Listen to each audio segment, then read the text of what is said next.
be further away. I think it's just your shitty microphone. No, it's fine. Alright. It's time to sip that tea, girlfriend. It really is.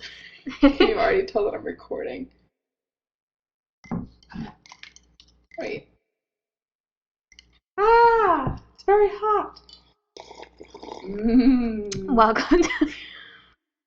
That'll be our new intro. Welcome to the book club for bitches who don't read. God damn.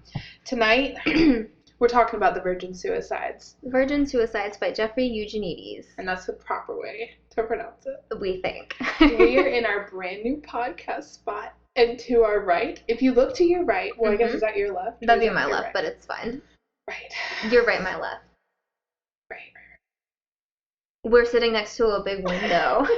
And you can see out into the street, and I'm just afraid, like... We're going to get distracted.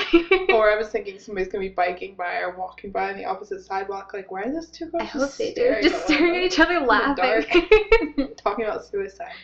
Yeah, so tonight we're talking about the Virgin Suicides, part 1. I am drinking... What are you drinking tonight? I'm drinking blueberry tea. Tonight I'm drinking a decaf green tea kombucha. What does your little thing say? These are those... We should be sponsored by Yogi Tea. I was going to say not sponsored. We're not sponsored by Yogi Tea. We just really like this brand. Mine says appreciate yourself and honor your soul. I've gotten that one like 20 times. What's it mean? You need to appreciate yourself and honor your soul. Yeah. Mine says an attitude of gratitude brings opportunities. Yeah, it does. And to that I say, you goddamn right it does. Touche. Okay. Let's get serious. Yeah. Let's talk about the Virgin. Let's get right into it. So I think this will be the first time we're trying this out. Yeah. But given some feedback, we have decided to alter our intro just a smidge. Yeah. Do a little bit less in depth of the book and the movie analysis, which is fine. I went way overboard in the past. Well, less the analysis, more of it just the background, I guess. Yeah. You know? And so, yeah, we'll just give a few facts about each end. That will be that. Yeah, I agree with that. Yeah, and we'll see how you guys like it. We figured we'd spend a little bit more time covering the summary. Yeah. And we decided that all of 5 minutes ago. Yes. Now I'm itching my armpit. We came prepared. Oh, I'm rolling away. Okay. That's the bad thing about living in a very old house is everything's off level. Everything's slanted. We'll just be sitting here and just be rolling across the floor. Oh my gosh. Okay. Love this house. So, Virgin Suicides. Jeffrey Eugenides. Okay? Eugenides. It was up on our fridge for like 45 years. Yeah. I spelled it out in fridge alphabet letters. It was published in 91? 93. 93, yeah. Okay. The book was published in 93, and then it was made into the movie in 1999, directed by Sofia Coppola. That's right. Who I love. So what else has she directed? The Beguiled, which... And she's probably done a lot more. I just didn't research it. But the Beguiled's another one, like, it's very similar color palettes. Everything's very pastel and, like, blue and purple toned. It's really beautiful. Huh. She has it. And that may be, I don't know if it's the same cinematographer, but that may be just, like, a, yeah. So she has a very, like, beautiful way of doing things. That was a really long exhale. I hope you couldn't hear that. I was just... It's fine. Enjoying that tea, girl. So. Yeah, and so I noticed, and I think we both have brought this up, because we try so hard not to talk to one another. I mean, like I said, we live together. We spend about 78% of our time together. I'd say 87. Oh, okay, right, 87. We'll settle on a nice 81. How about that? Okay, yeah, that's fine. No, but we spend a lot of fucking time together. So it's hard for us not to talk about something like this. So we really try not to talk about this just to keep it as authentic as possible. But something we did both mention is this is another book written by a man and with a film directed by a woman and written by a woman. And it's primarily, like, how would you word that? It's woman-centric. Yeah. on completely opposite ends of the spectrum. Wow, we're so profound. All right, so should we just go into the summary, I guess? Yeah, let's go. Let's summarize this baby. Do you want to summarize? Should we read the summary and then fill in the blanks?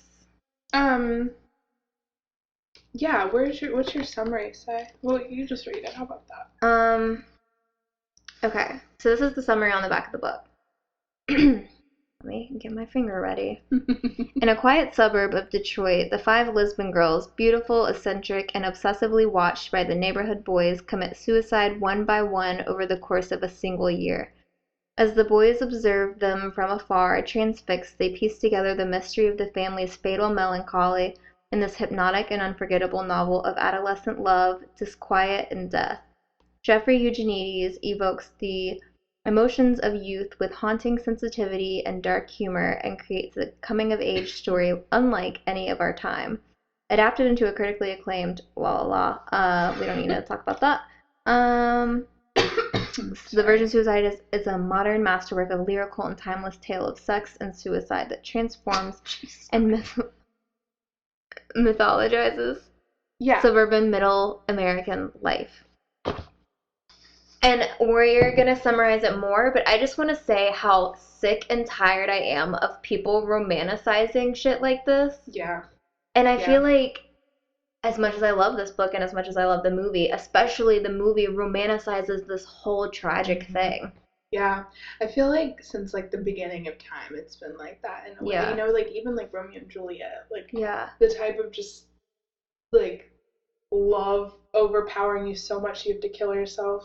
Or you kill yourself at the thought and of it makes someone people want to, I don't know. That was like that whole fad that went on like the Victorian era where just like women were just committing suicide like left and right. Really? Because it wasn't talked about. But we were about to talk about it. It was filed as an accident. I have that written down, but yeah. Alright, so yeah, let's go into the summary a little bit more. So there's these five daughters. I'm sorry, these $5. These $5. 5 daughters, the Lisbon sisters. Not Lisbon. I was calling them Lisbon. This whole time in my head. You know when you like say something in your head a bunch, like you read it a certain way and you pronounce it in your head, and you go to say it out loud and you're like, don't say it this way. Lisbon. So that's gonna happen to me a couple times. That's fine. I keep wanting to say Jeffrey Eugenides. It should be Eugenides. After all of this that we've been through, it should be Eugenides. So the Lisbon Girls. Let's go in the age order. So Therese is the oldest, who's 17. She's about to go to college. Right. Then it's Mary, who's probably 16. Yeah. And then Bonnie, who's 15. Lux is 14. And Sweet Cecilia is 13 years old. So this book takes place over the course of a year, like it said, and the very beginning of the year begins with Cecilia's death. Her attempted suicide, yeah. And from there, she ends up successfully killing herself.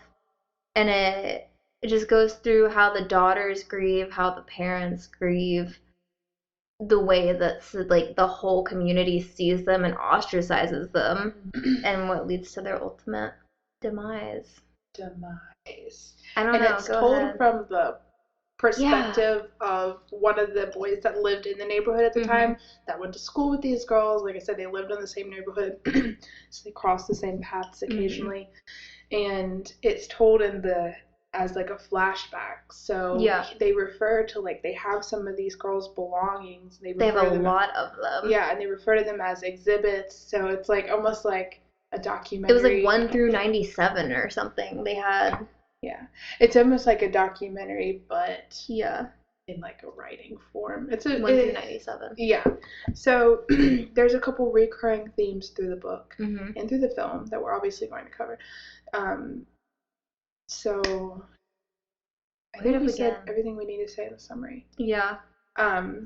Before we progress, I wrote it on our Instagram, but I feel like it's just like goes without saying. We're going to be talking about suicide and just really horrible things that happen to these really young girls.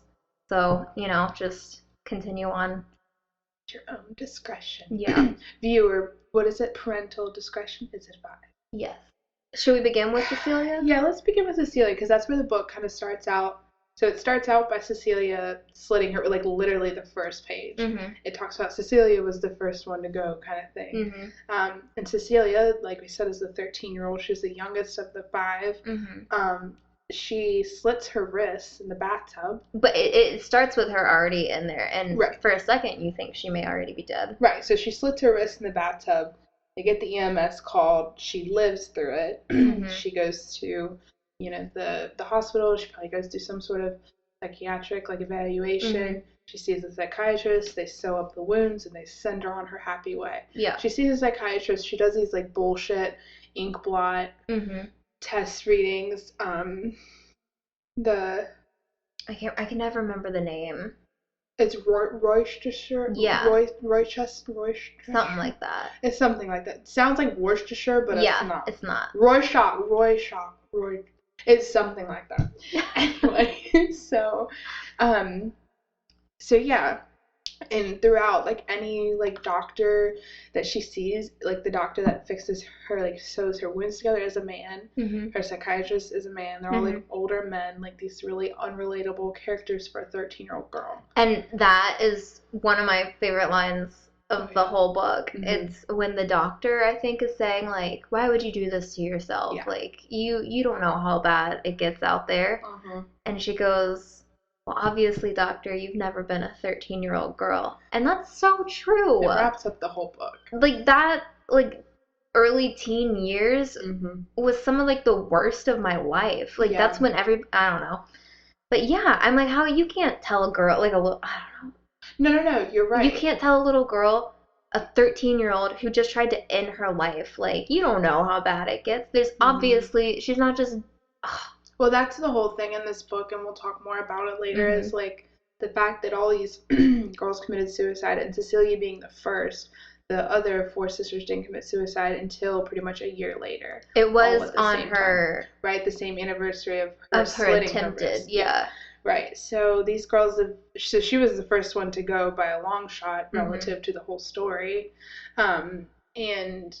So the way that Cecilia is treated even after her death is almost like she did this for attention. She was the weird one. Like, everybody expected this out of her. Yeah, like, she has mental issues, blah, blah, blah. So, like, that's the whole thing with, where does it, on the spectrum, does it go from angsty teenage, like, depression, puberty? You're going through a lot. Your friends are going through a lot. People are fucking shitty at that age. People are shitty at all ages, but especially when you're a little young girl. And I feel like, obviously we're biased because we're women, but, like, I feel like growing up as a young girl is really tough. No, it absolutely is. No matter... I like my young cousin and stuff when she was that young, like, and like, going through stuff. And, like, even my little sister, she had to deal with a ton of shit. And I just, like, hurt for it because I completely understood where, like, she was coming from. 100%, yeah.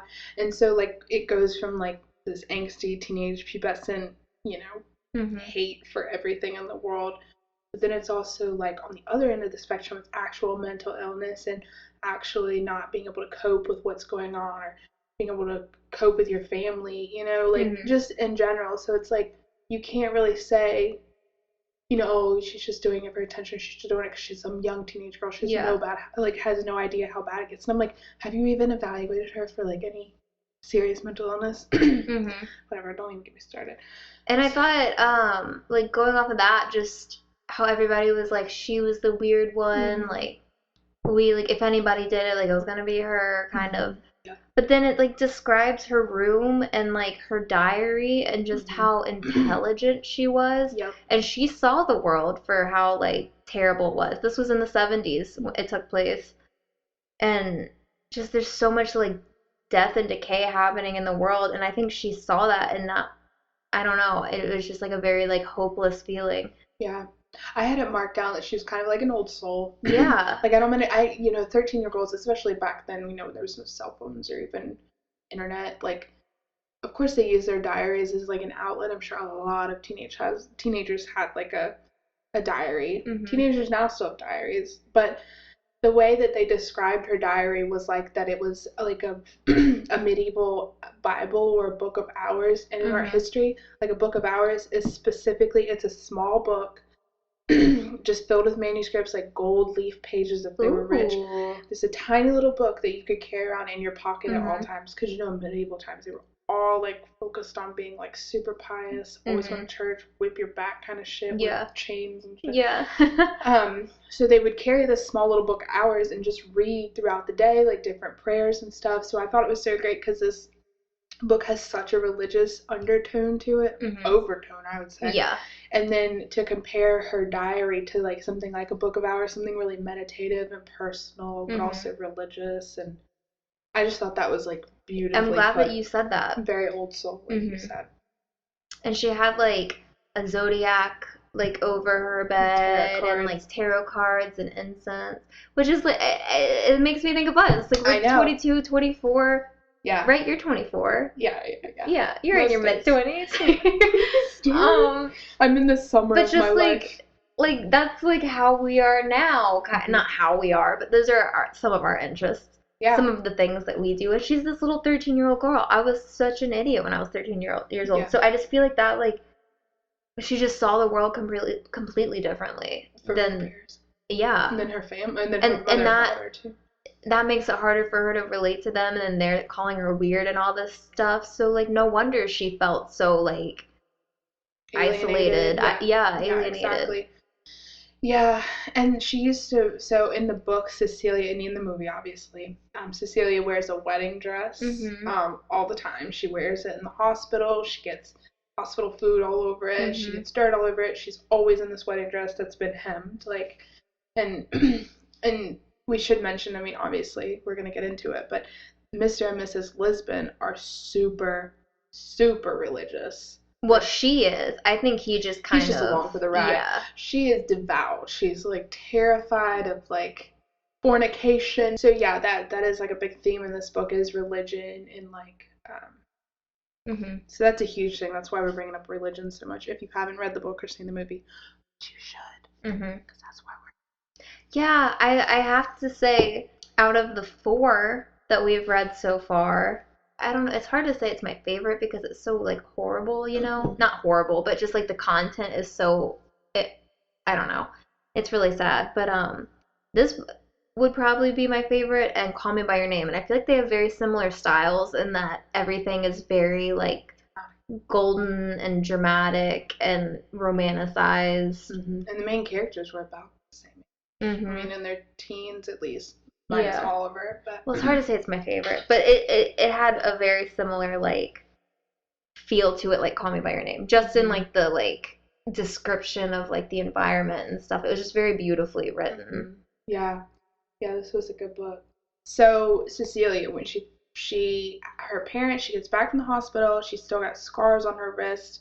Her parents, under the advice of her psychiatrist, throw her a party, which is a terrible fucking idea. Yeah, and so he said, like, I think it would benefit her to, like, socialize with boys her own age, which is completely different from, hey, throw her a party. Like, just give her a little bit of, like, leeway and, like, let her go out and, like, be with friends her own age. Yeah, so let's so the party. Yeah, let's take this 13-year-old girl who's literally just, I'm sorry, that takes some serious fucking balls, unfortunately, to commit suicide. That's a big thing. That's a big decision to make. A 13-year-old girl is making that decision, whether it be completely informed or not. You're going to take this girl that's been pretty much just thrown, like, off the edge of the world. Like, she's just in a completely different state in her life. And the fact that she survived it.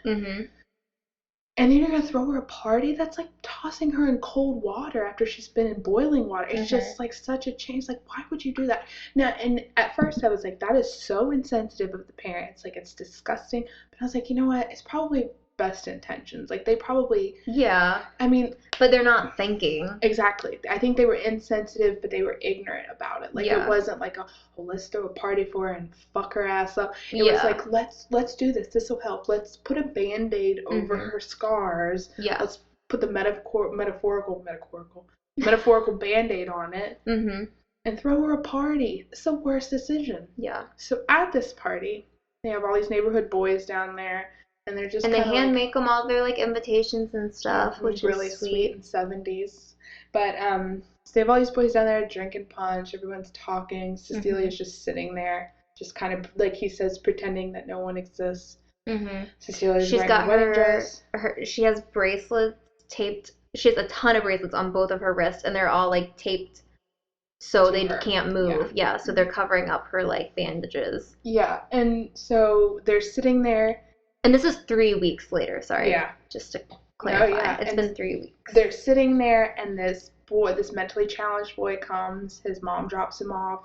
She's like, oh, I guess she's like a friend at the church or something like that. She's like, we'll come back and pick him up whenever. Or she goes out and hangs upstairs. I can't remember. And she leaves. And then they make like this mentally challenged boy. They like make him like sing songs or like say stuff. They're like, oh, thank God he's here. Like everybody like laughs at him. Yeah. Exactly. So Cecilia, they are ridiculing this poor boy in a way that they're not actually ridiculing him. They're like, making him do dumb shit. Kind of like making fun of him. Right. But he doesn't understand He doesn't understand and make fun of him. He thinks, oh, my friends are laughing at me. My friends want me to sing a song. My friends. So Cecilia is like, she's just completely silent about it, but her whole self is like, fuck this shit. So she climbs to the top. Well, she asks her mom. She's like, can I be excused? And she's like, well, this is your party. Like, this is for you. And I was like, Ma, no, this is for you. Like, this is not for me. This is for you. This is for you to try to make yourself feel better. Yeah. And so she climbs to a window. Is it in her room, the window?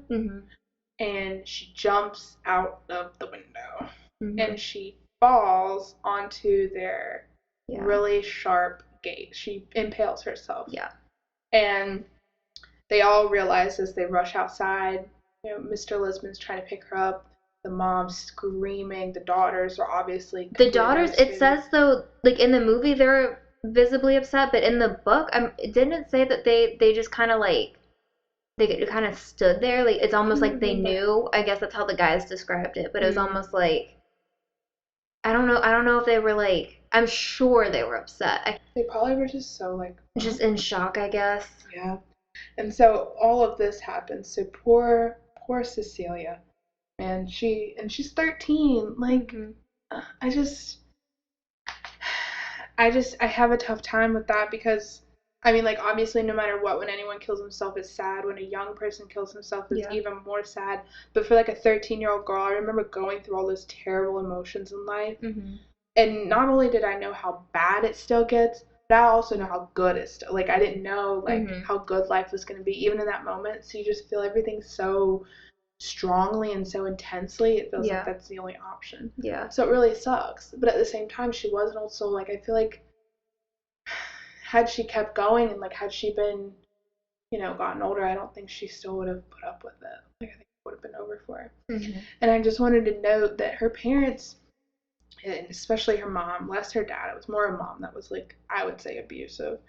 In the sense that she was negligent. The dad was, I would say, equally to blame in the fact that like he just turned a blind eye to it. Yeah. The whole thing. I think he didn't want to face it. I don't think the mom wanted to face it, but I think especially the dad was just like, I'm just going to look the other way. Yeah. I think from her attempted suicide, he went into a deep, dark pit of denial. And just from there on, he was just completely like, just not present for the family. For sure. So their mom stays really controlling still, and I have it marked down on page 36, controlling her even after her death. So when she's at her viewing, she always, like I said, she always wears this wedding dress. She's really keen on it. Obviously, she wore it all the time in the hospital. Like she wore it all, like that's people saw it like her all the time. And so the mom, Mrs. Lisbon, I literally have a sticky note on that page. It's like, what the fuck? She dresses her in something else. She doesn't even this is what your daughter clearly loved to wear. Like, why would you put her in anything different? You know what I mean? Yeah. But it was all about like what looks best from the outside. Yeah. Exactly. What is this whole thing? What looks best from the outside. Yeah, I literally have a sticky note on that page. I said, which is literally what you said, but I'm just gonna say it because it's crazy how similar it is. even in death, her mom wouldn't let her be an individual. Mm-hmm. Had to be like this normal American child. And I guess that kind of goes into this overarching theme, but like the priests, like these people were obviously Catholic, and that's obvious. That's pretty mortal sin in almost every religion. I feel like maybe some like off, like it's a very small sect religions there isn't, but for the most part, especially with Catholicism, committing suicide is immediate. Like, you're going to hell. That's it.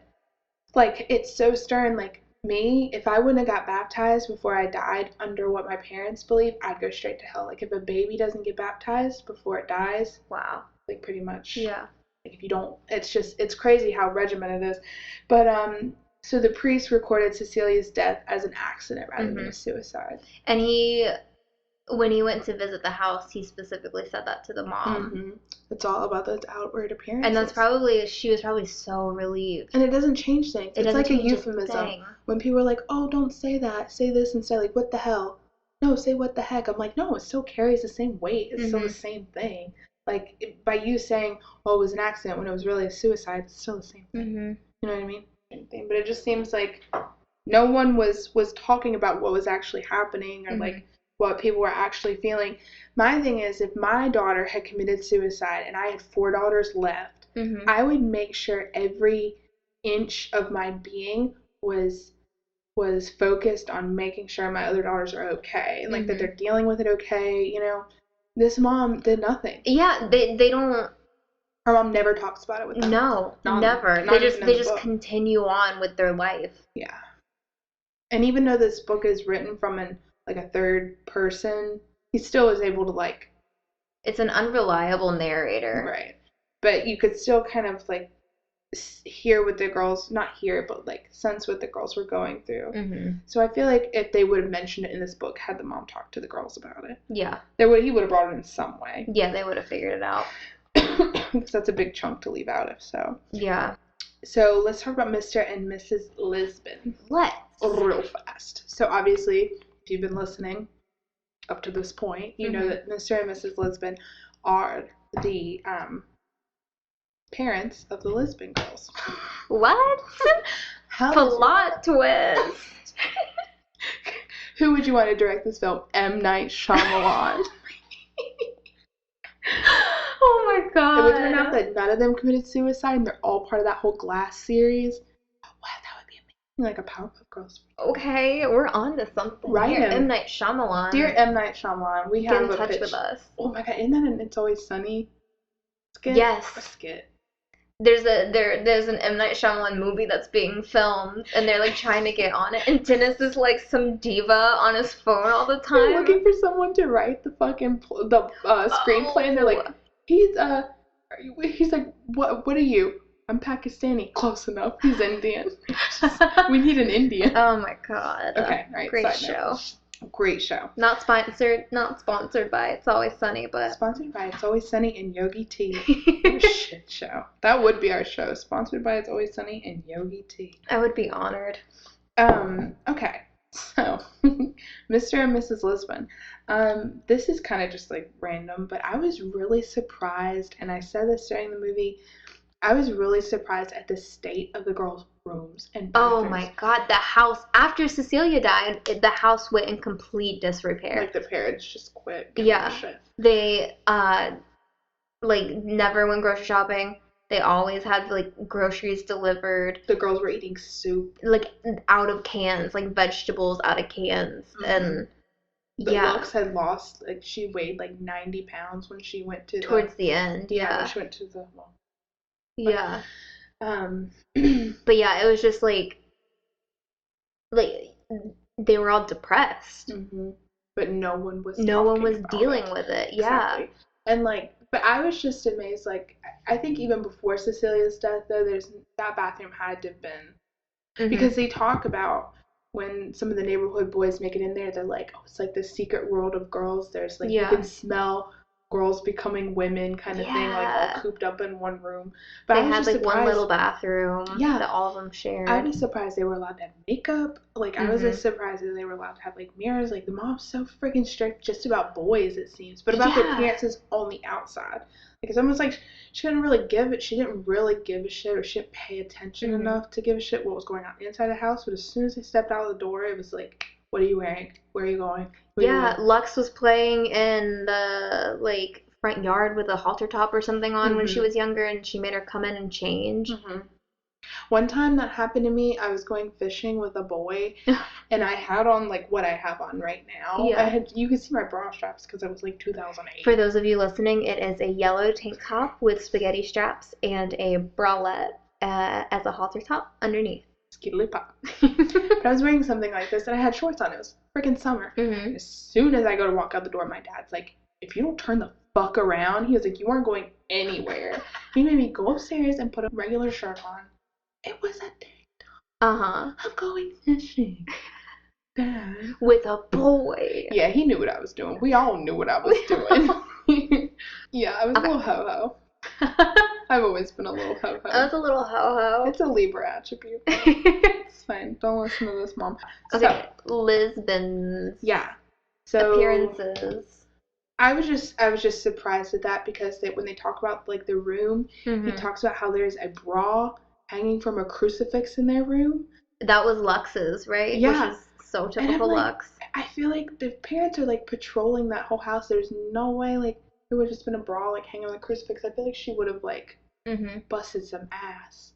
And you know also what I love about Cecilia is that she had dyed all of her white underwear black. I was like, oh yeah. Like, it's a cool ass bitch right there.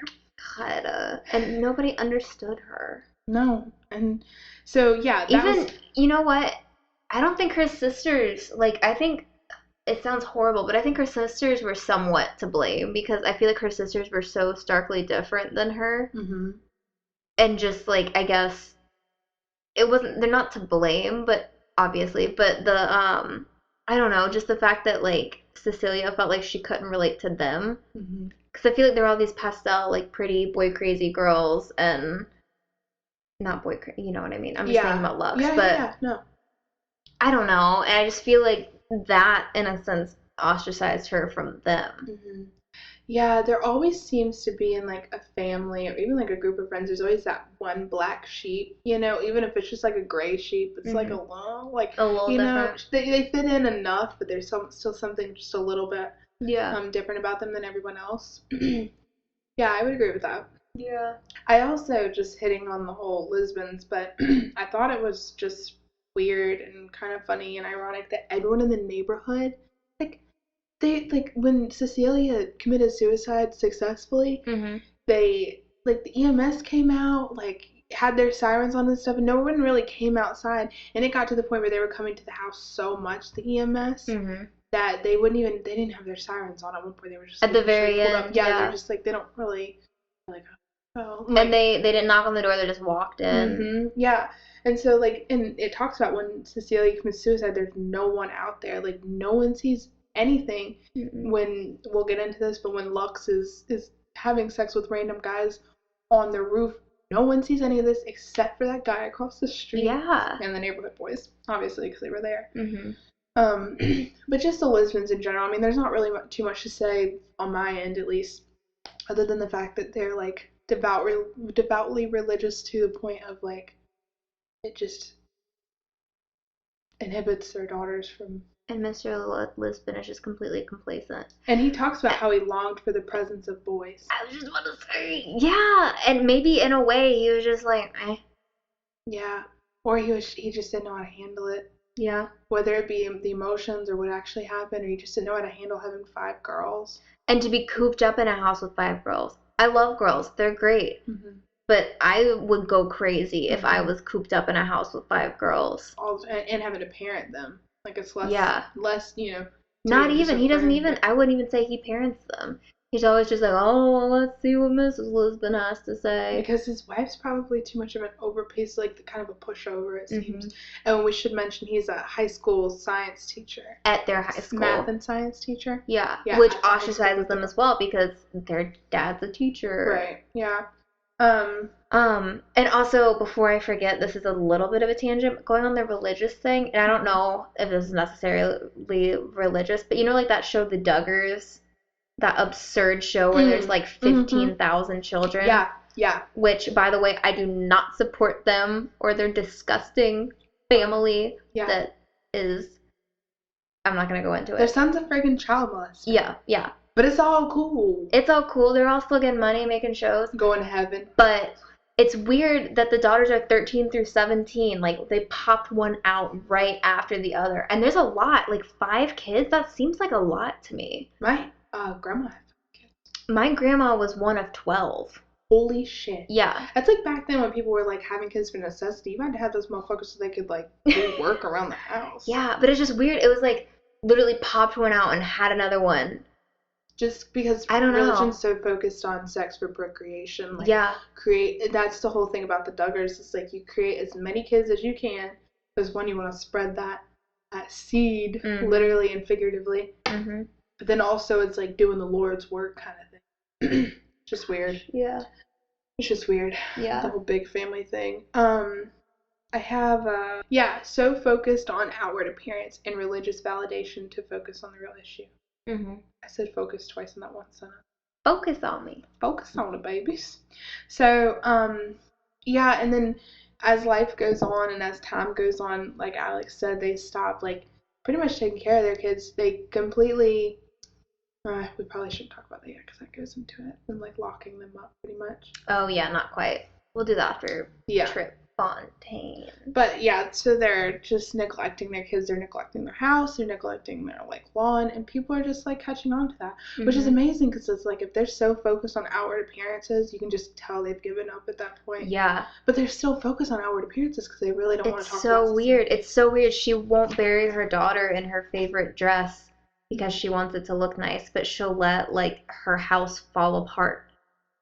Like, even on the outside, it gets disgusting. They don't pick up the lawn. They don't do anything. It's just, it's weird. It is weird. But it's like she has to control those 5 girls like they're dolls or something. Mm-hmm. Yeah, that's a good point. It should be called the Virgin Suicide Doll. Isn't Suicide Dolls? Oh, I think that's a porn site. Suicide Girls. Ooh. No, they don't, like, commit suicide or anything. They're just, like, a bunch of tattooed girls. They were fangirl. But yeah. That just goes back to, like, romanticizing. Like, just the word suicide in general. I don't know. It's just been, like, desensitized. Yeah. All right. So let's talk about, speaking of neighborhood boys. Mm-hmm. Let's talk about Trip. Let's talk about Trip. Let's talk about Trip, baby. Okay. You want to talk about Trip? Yeah, I want to talk about Trip. Talk about Trip. I'm going to sip my tea. Okay. So Trip is this little hot shot at their school who becomes infatuated with Lux. The 14-year-old. The 14-year-old. Who's 14, by the way. She's 14 years old. We have a whole section just for Lux. Like, this bitch is an enigma. She is. And in a way, I, like, kind of admired her. Oh, yeah. She's 14 years old. No, I have things to say. So Trip Fontaine, he's this hotshot. Every girl in school's getting with him. Hard body. He had, like, a sexual awakening with, like, a 30-some-year-old, like, on vacation. And ever since then, he's just had, like, girls in his room every single night. Hasn't had to worry about anything.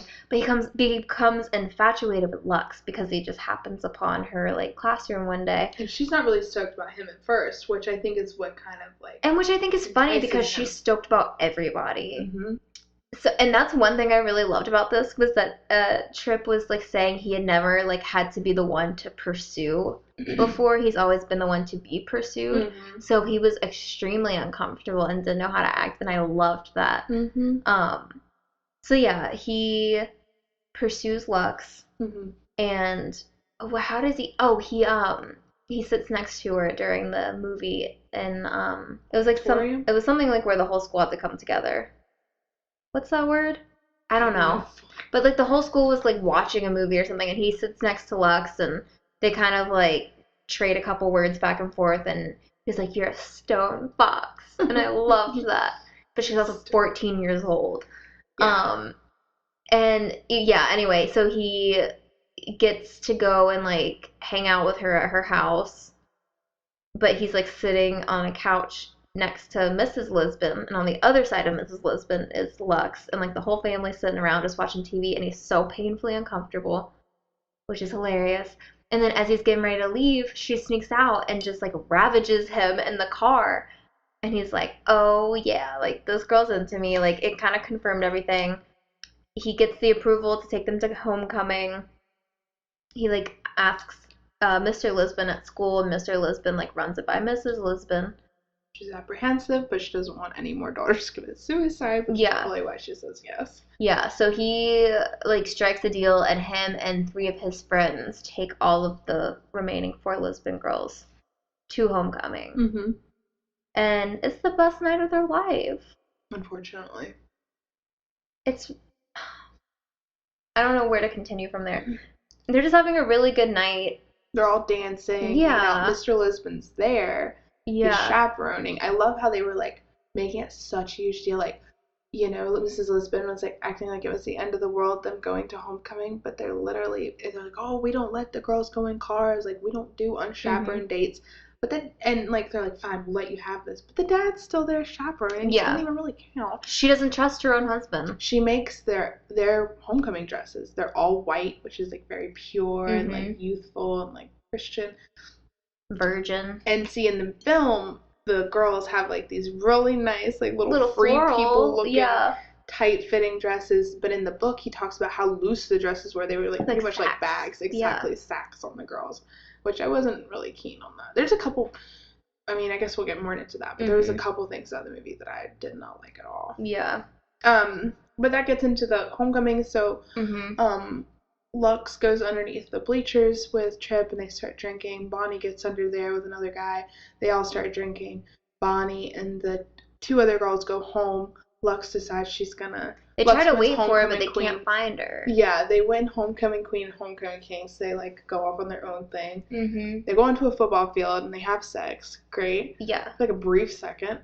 And then she cries, and she says, what does she say? I always do this, or something like She says this is, I don't know, like, it's all my fault, or... She just finally, I think, starts to open up to somebody for, like, a split second. Yeah, And then they fall asleep together, and he just leaves her. And so she wakes up on the football field, and there's literally no one there. She has to call a cab to go home, which is just tragic on her end. And so, oh, God, he makes me so mad. The fact that he says... He didn't care how she got home. That's what he says, literally. He's like, I don't know, man. I just, like, at that moment, I didn't like her. Like, I didn't really care how she got home. Something changed. I didn't care about her. Typical men. Yeah, but I just, like... I mean, there's been times where I have come home way later or earlier than I was supposed to, but I never got caught.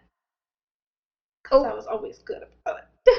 I always tell my parents now that I'm older and we'll be, like, sitting around drinking. I'm like, you remember that one time I told you I was at my friend Ellen's house? I wasn't at Ellen's house. No, I won't. It says, far from her house. It says, we asked him, this is on page 134, it says we asked him if he put her in the cab, but he said no. I walked home that night. I didn't care how she got home. I just took off. Then, it's weird. I mean, I liked her. I really liked her. I just got sick of her right then. Like, how could you do that to someone? Yeah, finally she the first time she ever shows her vulnerability in this book. And she, even right before she commits suicide, she's not acting, like, sad or vulnerable or anything. She's acting so confident. Completely normal. So it's, like, the one time, and he just leaves, and the person just leaves her. Like, how fucking shitty is that? So, yeah, they just get home, and Mrs. Lisbon is fucking furious. She goes to slap Lux, but then looks across the street, and this guy that lives across the street. What is his name? Uncle Tuck or something like that? Tucker or something. Yeah, he's like big old drunk dude. He sees all this, like, bizarre stuff like happen. the all-seeing eye. Yeah. But she goes to slap Lux, and then they both happen to catch his gaze across the street, so she doesn't slap her. Mm-hmm. But Miss Lisbon goes off the rails, and she locks up all 4 girls. Yeah. They're not allowed to go to school. She takes them out of school. She stops feeding them, pretty much. Yeah. Like Alex said, they were eating soup out of cans, like vegetables out of cans. Mm-hmm. Like, they stopped. This is when things just really get bad. This is when things really start to spiral. Is there anything else you want to say about the Lisbons or that whole situation? No, just that I hate Trip.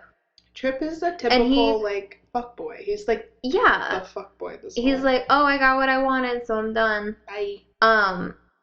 And it makes me so mad, too, because, like, in this book, they're getting all this information from him because they're interviewing him years and years and years later. In rehab. He's, like, sobering up. And he's like, yeah, I never have quite gotten over that girl.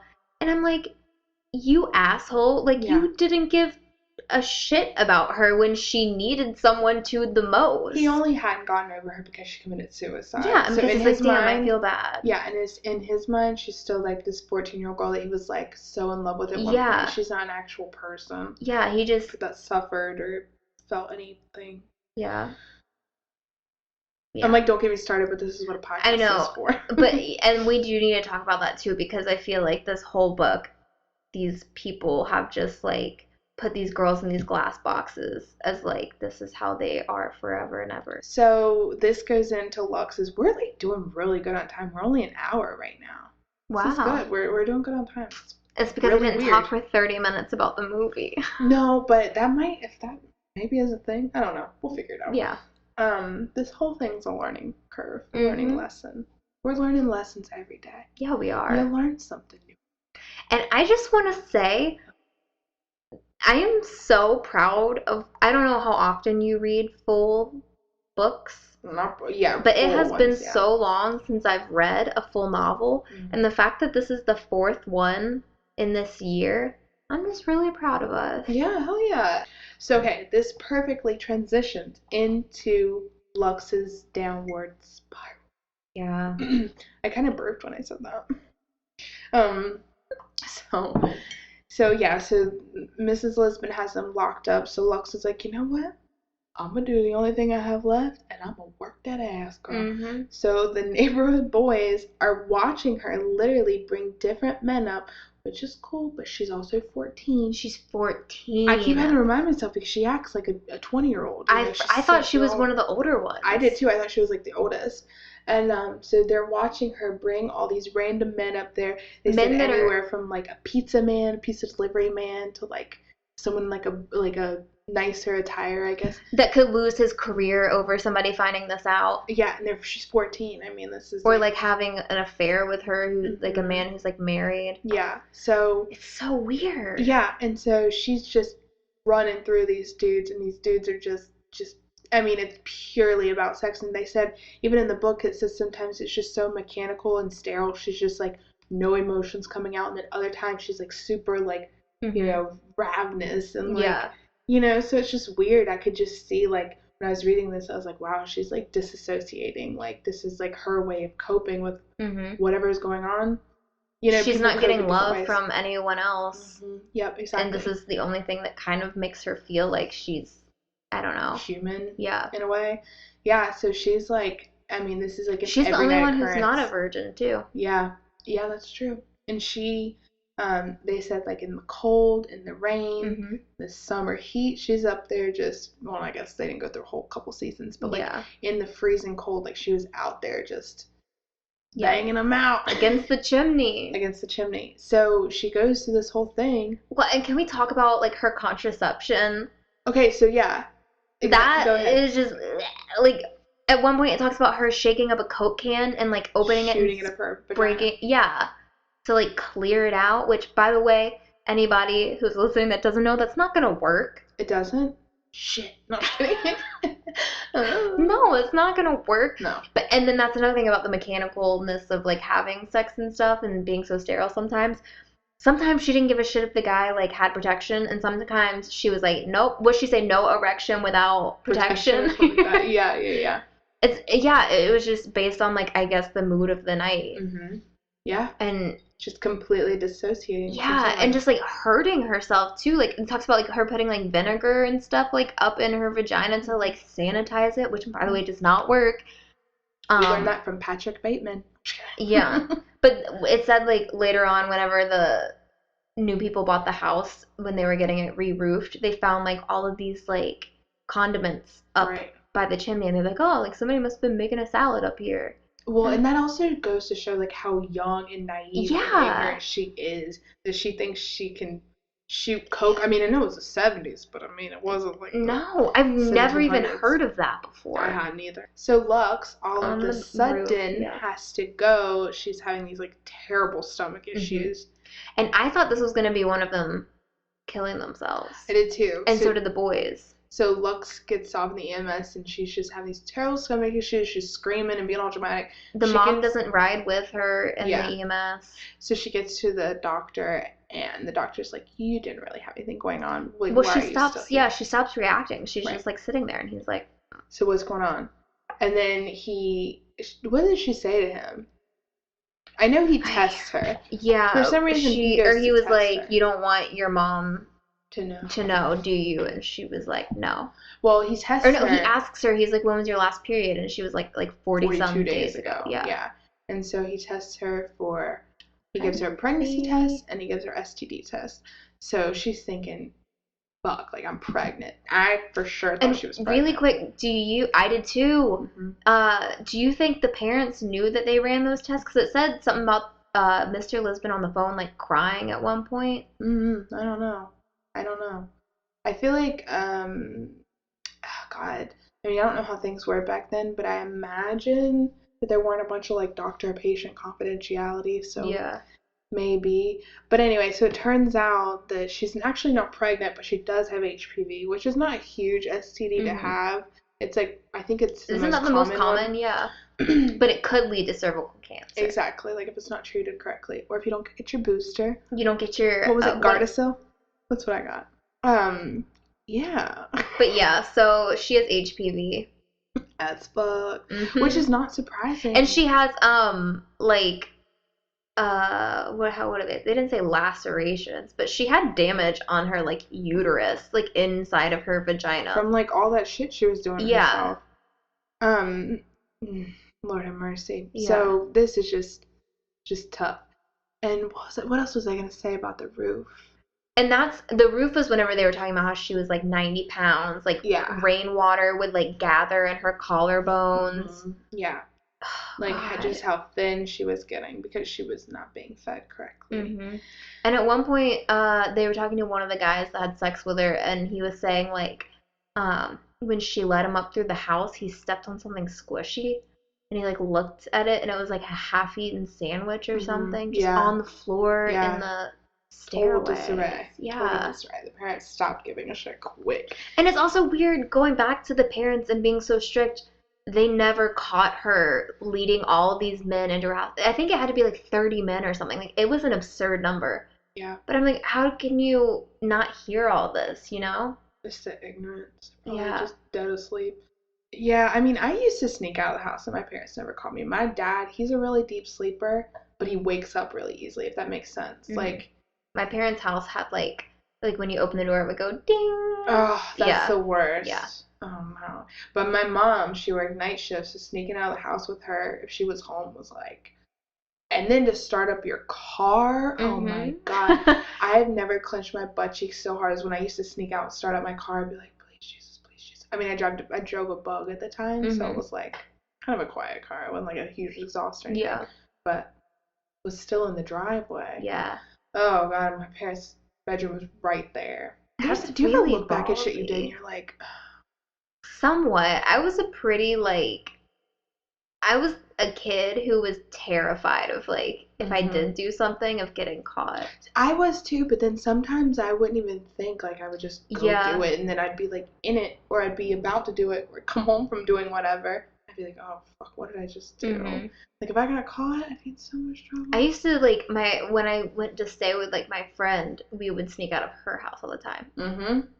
God, that was... But her parents, like, had they, like, woken up and stuff, they would have been like, meh, okay. Yeah. Yeah, oh God. Anyway, so sorry. So yeah, so everything's just a shit show right now. The girls aren't allowed at the house. Oh, and then also they're about to tear down this tree. Completely forgot about the tree almost. Yeah. That this kind of happens before Lux's downward spiral, around that time. I think during, probably. Yeah. And so they're trying, so all of these trees, all of these elms are being infected with some, like, disease that trees get that just make them rot, I think. Yeah. It's like a beetle or something in it, and then it'll, like, spread from tree to tree, so they just cut down the sick ones before it can spread. Right. And they had this huge elm in there front yard that Cecilia was really fascinated with. She had put her handprint in. You know, when she got home from the hospital, she'd just lay under it and just look at the leaves and like just watch the sun and stuff. So it was like a really important tree, and these people are trying to tear it down. It's kind of just like a sidebar, but I think the tree like represented Cecilia. I think it did, and I know the boys said like, oh, like we're never sure, but I think that's definitely what it was. Oh yeah, for sure. Yeah, and that was, like, one of the only times they saw the Lisbons outside, too, they said, because they'd been inside for so long, and then, like, that day, like, they all came running out. In their nightgowns. 2 of them had shoes on, 2 of them didn't. Like, it was a very spur-of-the-moment thing. Yeah, and so they get around this tree, and they tell, like, this guy's cutting it down, you're not cutting it on this tree, and if you do, you're going to have to cut it through us, like, kind of thing. The guys are just like, oh, girls, get back in the house. Get back in the house, girls. And that was a weird thing, too, was they went up to the house and they're like, we're going to have to call the police. And the parents stood up for the girls. They're like, why, like, this? They're just standing in, like, their front yard. I think that tree stood for as much. Even though the dad was like, oh, Cecilia never talked about how much she loved that tree. I think it was still, like, a piece of Cecilia that they just were like, no, we're not getting rid of. I was surprised they stood up for them, too. Yeah, and just, like, again, going with the appearances and everything. Like, it would be weird to see like 4 girls like in pajamas and stuff like wrapped around this tree. Yeah. And I don't know. I feel like we end these the same way, but I think that's where we're gonna stop. Right. This episode. Now. See you in a little bit. See you next week. Part 2. Next Friday. Love you. Hi. Welcome back to the book club for bitches. Why do we always whisper that? Because we never know how to say it. It's the same thing every time. We're going to get an intro. But this will be part 2 and the final part of The Virgin Suicides. By Jeffrey Eugenides. By Jeffrey Eugenides. Or Eugenides. Okay, enjoy. Okay, so we're going to talk about the ending. And then we're going to talk about kind of like our thoughts. Is it recording? Yeah. Oh, okay. So where to begin with the ending? And then, I guess we can do the ending. We can start with the record player. Okay, that's what I was going to say, is whenever they start to communicate. Yeah, because that's important. So, the Lisbon Girls are still locked up in the house at this point. And these neighborhood boys finally get in touch with them by flipping on these lights. And so, also, one thing, like, talking about the disarray of the house, like, some nights they said the lights wouldn't even come on. Like, they wouldn't even, like, maybe one light would be on for a little bit. So they were just living in this darkness. Yeah, yeah. Which, that alone, just being like that, would be depressing. Oh, yeah, for sure. Yeah. And it's winter time, which makes it even worse. Yeah. It's gross outside. So is it one night they start seeing their lights go back and forth? I think they one night, they do start seeing their lights, like, go on in, like, a kind of rhythmic thing, then they start trying to communicate with them. But then they stop. Right. And so that's when they come up with the brilliant idea to call their house. Well, so they call the house. After all that, they're like, how do we get in touch with them? And they're like, oh wait, we can just call the house. They look them up in the yellow pages. Do you remember the yellow pages? Yeah, I do. Like going to find like a friend of yours? Or just that's finding a Meisner ones? like practice with really? Like kind of, but like it's just a task to do, but with like repetition. Which smart. Yeah. It's really smart. That's irrelevant, but yeah. No, it's not irrelevant. Yellow pages. It's not irrelevant. So they look them up in the yellow pages and they call them. They're able to talk for like a brief second, right? Well, I like how they did that too. Mr. Lisbon, I think, answers, or maybe Mrs. Lisbon. One of them says like, "Stop calling us" or whatever. Yeah. And hangs up their end of the phone, and the boys stay on. And the dial tone doesn't like the phone doesn't go dead, so they're like, "Hello," and then the girls had picked up a receiver in their room, I guess. That's easy. Okay, good. And so that's that. And then I think they call back the next day or something, and then they give them their number so the girls can call them. Mm-hmm. Yep. And then that's when they start communicating through records, which is so sweet and so 70s. So the boys would play a record, and the girls would play a record. Mm-hmm. So it was a way to communicate without talking. Yeah, and just like songs that were relevant and like meaningful. And at this point, Mrs. Lisbon made Lux throw out all her rock albums and stuff. She's obviously thought that was like badly, like poorly influenced on her. I love that that's like a recurring theme through like the 70s, like rock, like you play it backwards, it's the devil talking to you. Because you're coming right out of the 60s. I mean, that's when rock was really starting to kind of like form. Mm-hmm. Jim Morrison. And stuff. Yeah, Jim Morrison. Those sex fiends. Sex, drugs, and rock and roll, baby. Mm-hmm. That was my yearbook quote. Really? No. That would have been a good one. Could you imagine? Mm-hmm. So they really only have like these like kind of folky albums, but they're still able to do it. Like, I'm not in the mood to open this up and look. You can do that. I remember. Oh, beautiful. So read some of those back and forths, will you? So, Lisbon Girls, Alone Again Naturally by Gilbert O'Sullivan, and then their response. The boys' response was "You've Got a Friend" by James Taylor. Cute. And the Lisbon Girls play "Do You Know Where Do the Children Play" by Cat Stevens. And Not at the Lisbon House. Boys responded "Dear Prudence" by the Beatles. Lisbon Girls, "Candle in the Wind" by Elton John. The boys, "Wild Horses" by the Rolling Stones. Lisbon Girls at 17, Janice Ian. And the boys, "Time in a Bottle," Jim Croce. Lisbon Girls, "So Far Away" by Carole King. And I can't remember, but like the final song of the night was played by the Lisbon Girls, and just one of the lyrics was like, "I want to make it with you," and then they hung up the phone, and the boys were like, boner time. Yeah, they were just like crazy over that. These neighborhood boys are so upset. We're gonna talk about that later, but these neighborhood boys are scarily obsessed with these girls. Yes. Everyone is, but these neighborhood boys are like next level. And they were like, oh, in this moment we loved them and they loved us, like we understood love, blah blah blah blah blah. So how did they get the card again? It's in the bike, right? Well, so after they hang up, they get,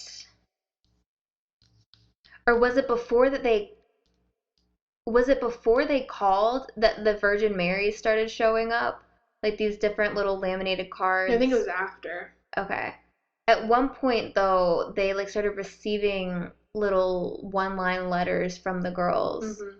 And like Lux wrote one that said like, "To whoever, like tell Trip I'm over him, he's a creep." He is a creep. Like from guess who. And like they just had like a couple different like one-line notes. Mm-hmm. I can't remember if that was before or after they called them. I think it was after. Was it? Because then they were like trying to like, they were like, how can we respond? And they were like, because it's like, oh, we can call. Because the end comes pretty briefly or pretty quickly. Yeah. Yeah, so you're right. Probably so the final letter that they get, and so so these Virgin Marys are popping up everywhere. These little laminated cards that have 555 Mary on them, and it's like a laminated Virgin Mary, and like something that Jehovah's Witnesses would give out. Yeah, and it's significant because Cecilia, whenever she cut her wrists, she was holding it in the bathtub. Mm-hmm. And so so they started popping up on like car, like windshield wipers and like bike tires and stuff. And nobody ever saw these girls like putting them anywhere. They started showing up, which I think that was also in a way a cry for help too. Like they knew at that point what they were gonna do, I think. And I thought it was amazing like how they were communicating, like the ways that they found to communicate. You know, you like watch those like prison documentaries of like how prisoners communicate with one another, like through like kites and stuff. They'll like throw like toilet paper wadded up and like a little note inside. Like, it's amazing. And I was like, wow, these girls are literally in prison. Yeah. Like they can't even communicate with the outside world. Like that is abuse. Mm-hmm. Sorry, side note. Yeah. So they get this final card. The final card. It says, tomorrow midnight, wait for a signal. Mm-hmm. And so the boys are like, they've been watching. They've seen like, was it Mary upstairs like packing a suitcase? Mm-hmm. Like fervently, all the girls are like moving around really quickly. They're like, we're getting out of here. Like the girls they're making a run for it. Mm-hmm. And so they go and they wait in this treehouse where they narrate the whole story, I think, is where they're sitting years and years later. Yeah, that's where they have all their exhibits at. But, so they're sitting there and they're waiting. There's no signal from these girls. Midnight rolls around. There's nothing really. And then they see a light come on, and all 4 of the girls are standing in the window. Just for a brief second, the light comes on, and then it turns off. And they're like, right, that's the signal. And so they say, like, without even speaking, they just know, like, one by one, they go out of the treehouse in single file. They're, like, crawling, like, army crawling, like, sneaking up to their house. Oh, God. Where they see Lux. Yeah, they sneak around back. Smoke a cigarette. Lux is inside smoking a cigarette. Which I thought was amazing. Like, that's what I'm saying. At first I was like, oh my God, are her parents, like, gone? But there's no way. I think she just really didn't give a fuck at that point. No. Like, she was just like, fuck it. Like, she's done. So they see Lux smoking a cigarette. And they watch her for a second. Because she can't. Yeah, they watch her for a little while. Yeah. While she just smokes a cigarette and kind of just, like, looks aimlessly around. Like, she has her kind of legs spread open, just kind of just, like... She's on a beanbag. Sitting there, like, comfortably, exactly. Yeah. And then finally... I can't remember what the boy's name is, but one of them, like, walks up. Chase, I think. She, like, opens the door. Yeah, and he's like, I have my mom's whatever car, like, we'll take a gas. Like, we'll take you guys wherever you want. She's like, can I sit up front? He's like, yeah, of course. She's like, which one of you is going to, like, sit up front with me? And, I don't know. It's just, like, so casual and so sad. And then all of a sudden, she's like, we should take my parents' station wagon. And they're like, okay, fine, whatever. Like, it's got a full tank of gas, like you said, blah, blah, blah. And she's like, okay, wait here. Or what she said? She said, wait for my sisters. First of all, she, like, starts to undo that one guy's, like, belt buckle, and she starts to, like, unzip his pants and stuff, and they're all just, like, mesmerized. I think it was, like, one last, like, every well, then, and so in retrospect, they were saying, too, that she was probably giving her sisters a little bit extra time to, like, get ready. Do what they need to do. Yeah, and so then she's like, I'm going to go, wait for my sisters. I'm going to go in the garage, in the car, and, like, wait.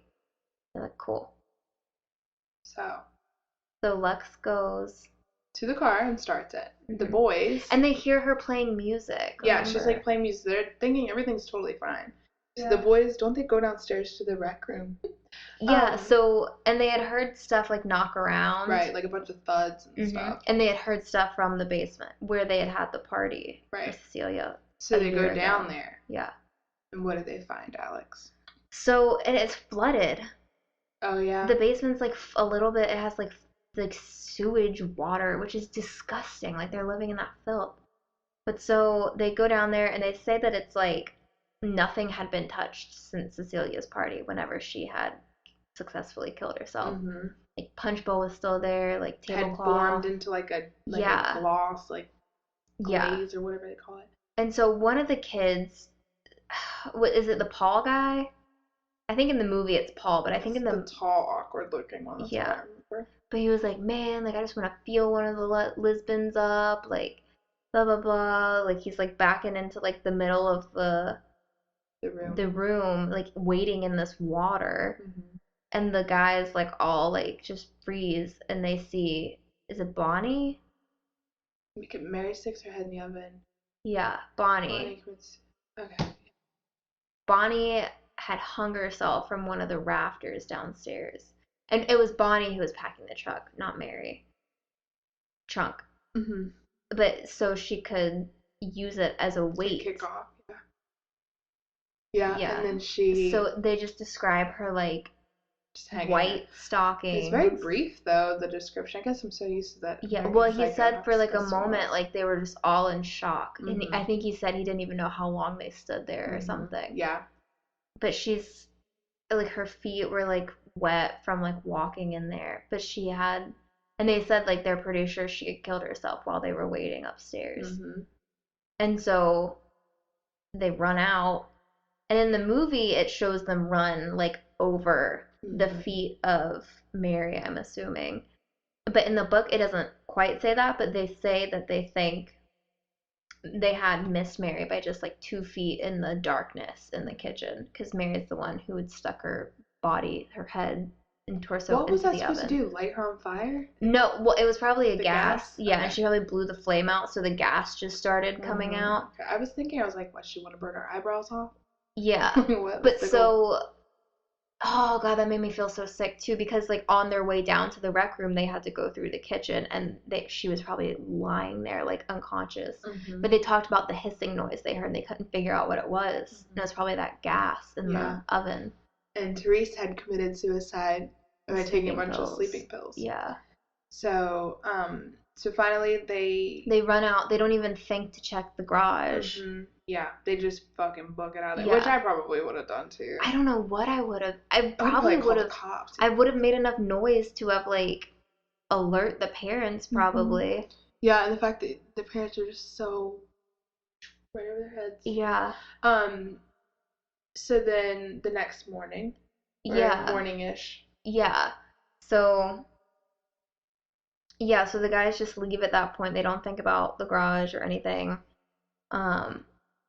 And so here comes the EMS again. And they wheel Bonnie out. They wheel Therese out. They open the garage and there's Lux.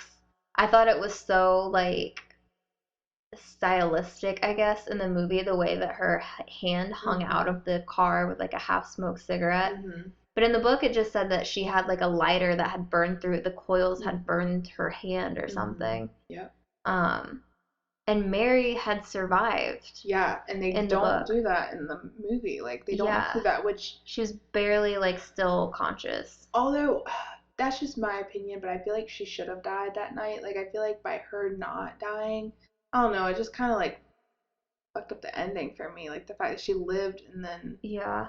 I thought it just made it that much more upsetting. Yeah, I guess so. Because, like, then she's, like, living in this world where all of her sisters have killed themselves, and she is the only one remaining.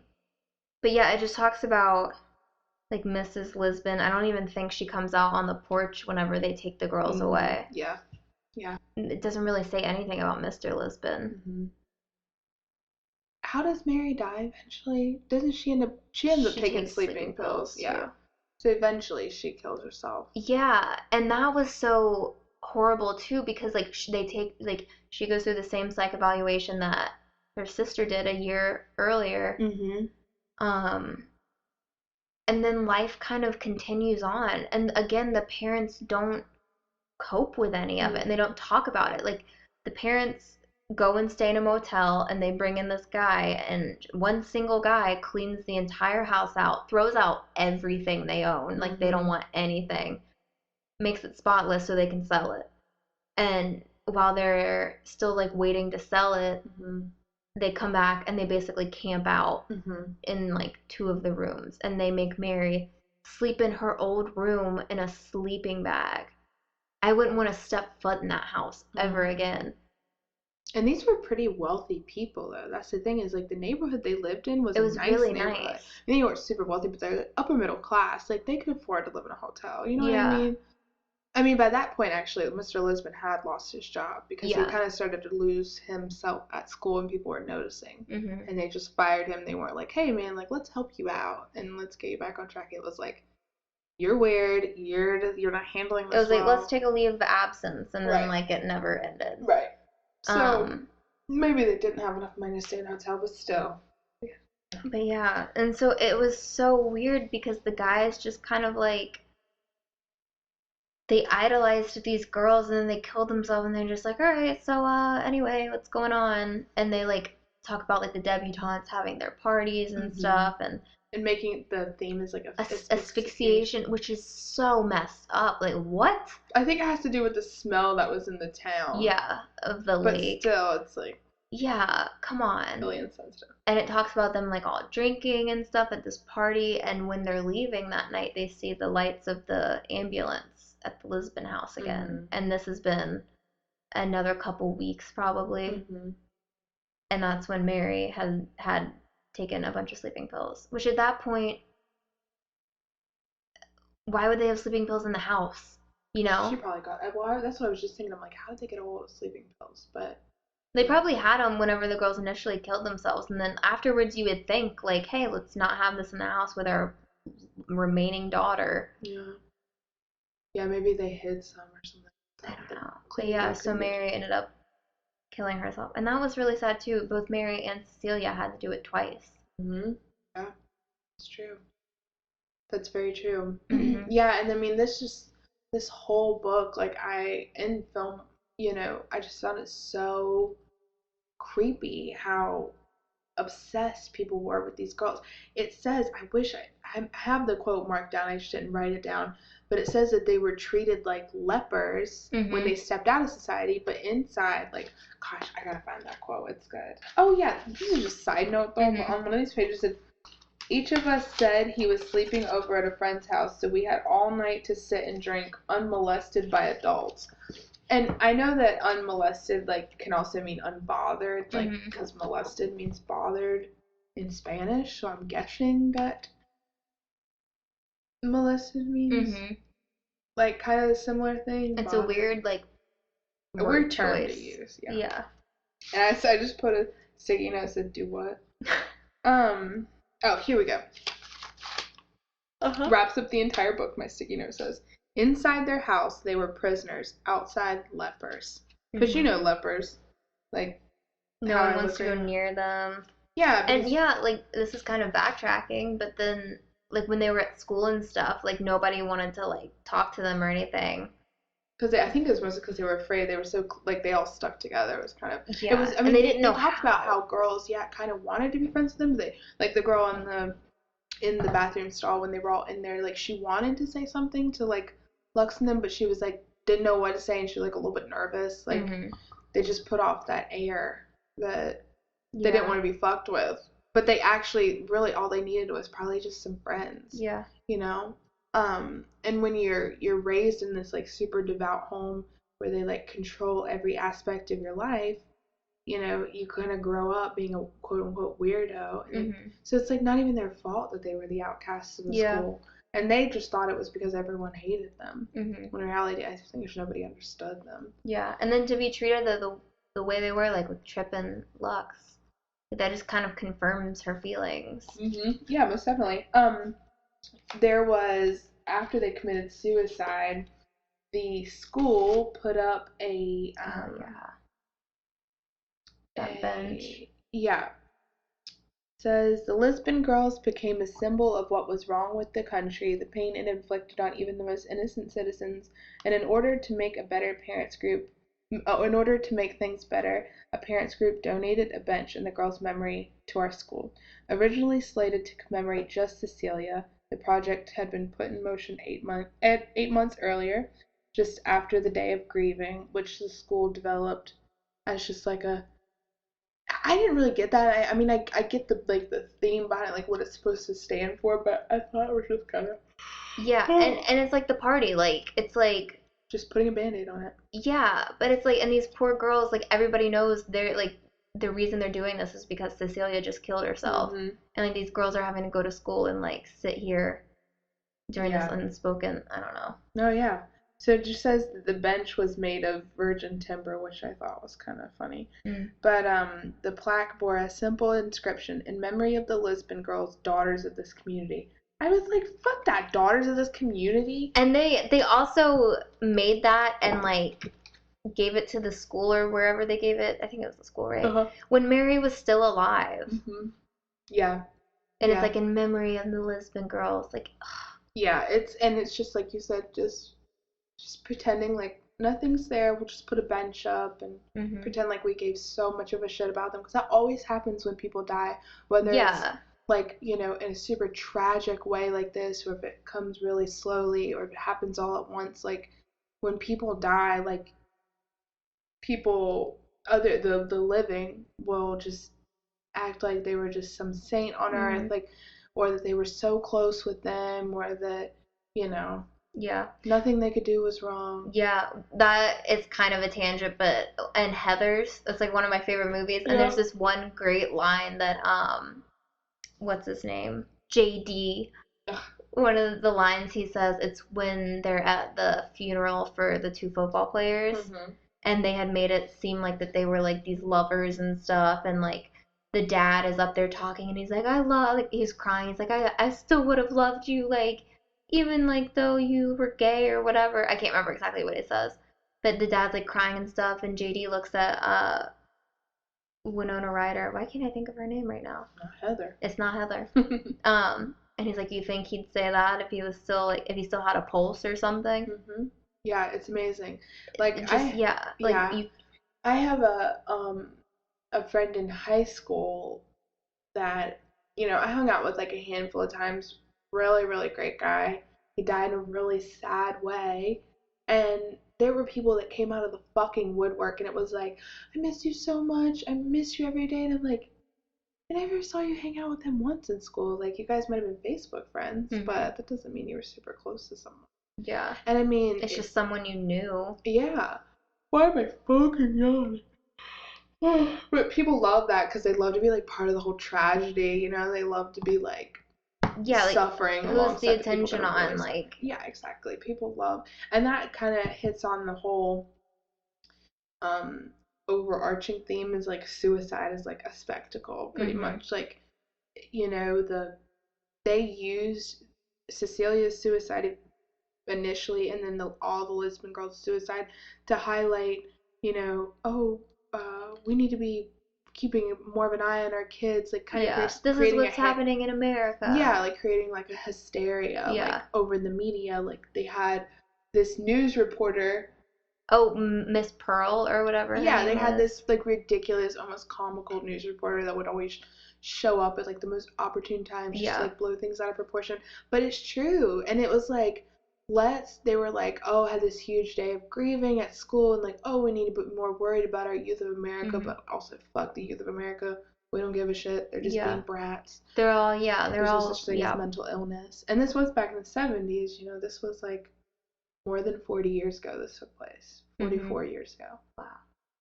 And so this country has like such a problem with confronting mental illness that I keep saying that they just couldn't put a Band-Aid on it. Yeah. And just call it's like, ooh, like, we don't want to talk about that. But we're really sorry for the victims.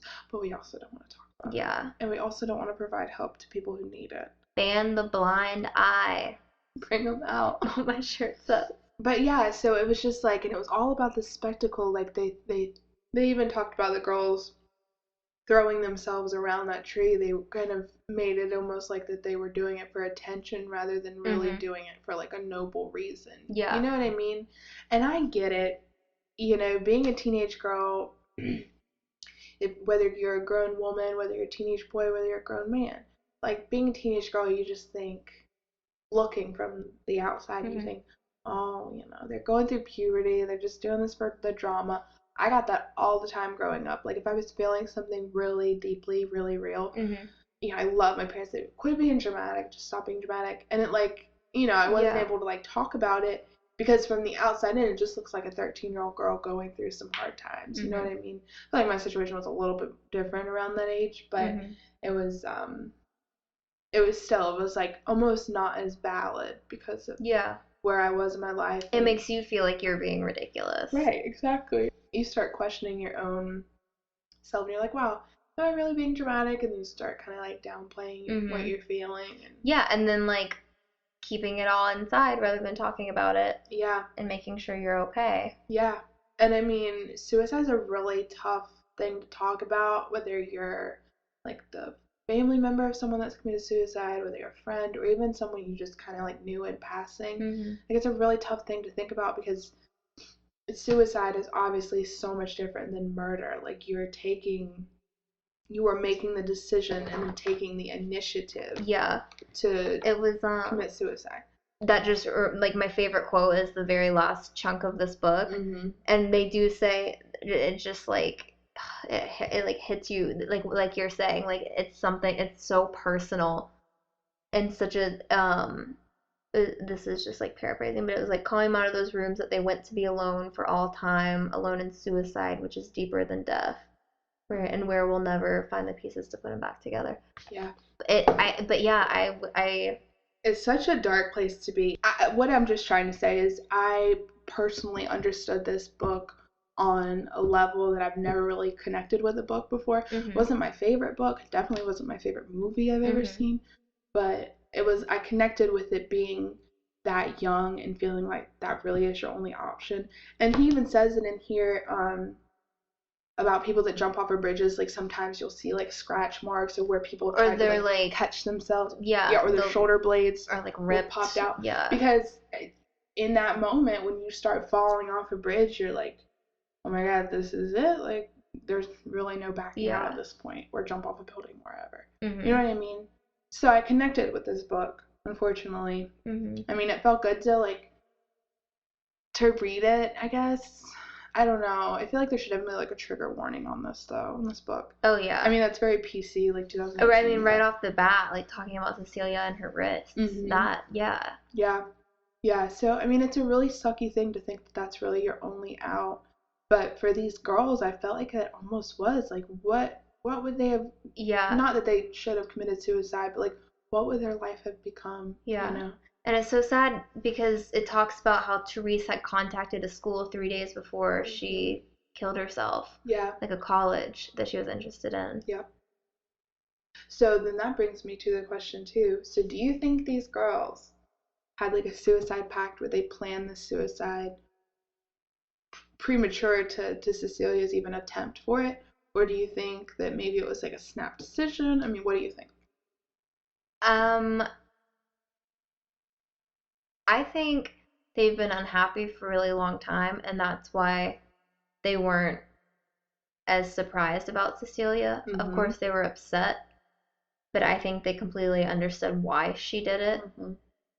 And I think it wasn't until they were like locked back up and stuff and like completely like isolated from the rest of the world.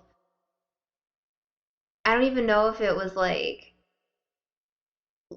thought about until even like a week before they decided to do it, you know? Mm-hmm. I think that the anniversary of her attempting to kill herself was coming up, and it was bringing all that back up, and they were in this terrible situation, and yeah, I think they thought that it was their only out, but I can't even imagine what that conversation must have been like between the four of them. Yeah. It almost reminded me, there was back in the 50s, I think, there were these two twin sisters. And I don't know much about this other than what I remember, so I don't want to comment too much on it. There were these two twin sisters I said two twin twisters. Two twin twisters. Two sin twisters. Mm-hmm. Two twin sisters. And they like, it gets in the whole thing, but they had their own language. Mm-hmm. And they understood each other. They would literally talk. It wasn't a made-up language. It was a mix between like Creole and like really fast English, and some of the words were like backwards. Very weird. But they would not talk to anyone else. They wouldn't talk to their parents. They would lock themselves in their room, literally lock themselves in their room 24 hours a day. Mm-hmm. They would get magazines sent to their room so they could kind of like experience the outside world, but they refused to talk to anyone else, blah, blah, blah. So they started doing like bad things together. So they ended up committing all these arsons, like lit all these buildings on fire. And these girls, mind you, they won't talk to anyone. Mm-hmm. Like, it's the weirdest thing. Because it's just two twins running around lighting shit on fire, like whole foundation, like huge buildings on fire. And these girls are like 16, and they're both like they will just like sleep around like with random people, like, not that matters, but like it was just like a coping thing, I guess, or like a dissociation thing. And finally they get caught and they get sent to this mental asylum, but they get separated. And after they're separated, I can't remember if they were both totally normal. They started talking to other people. They didn't talk in their language, you know, but they were completely separated. They put them back together to get them sent to like trial or something. And the one sister said to her sister, "I'm going to die now." The girl went to sleep and died in the car. And then after that, the other twin lives like a fully normal life. And she said for me to live, she had to die. It's a real thing. Look it up. That is... I think they immigrated here from like Haiti or something like that, like with their parents. Wow. Or maybe they were adopted. That and is her sister literally like, I think the days leading up to like meeting up with her sister, like, she kept telling whomever was like watching over her, she's like, "I'm gonna die." Like, I'm going to die tomorrow. I'm going to die tomorrow. Mm-hmm. And then she just went to sleep in the car and died. Like, killed herself. But didn't kill herself. That's the thing. She, like, she, like, killed herself. I don't know. And they didn't find anything in her body. Nothing. Like, they were just sitting in the back of the car. That is so weird. Or van or wherever they were at. So how did you feel about let's start. How did you feel about the book? How did you feel about the film? And then how did you feel about them two together? Mm-hmm. The book was clearly better. Obviously. As it is in every case. I'm not comfortable. Did you say I'm not comfortable? Yeah. So, okay. Yeah, book was great, movie great, different. A lot wasn't, like, said. Mm-hmm. A lot was left out. Little details that I think made it so that they were more isolated. I think in the movie it didn't really... they didn't feel as isolated in the movie, Mm-hmm. It was all very, like, quick. Yeah. And in the book it really, like, draws it out. So, I don't know, I wish they had, done that a little bit more. Yeah. I can't remember what I was about to say.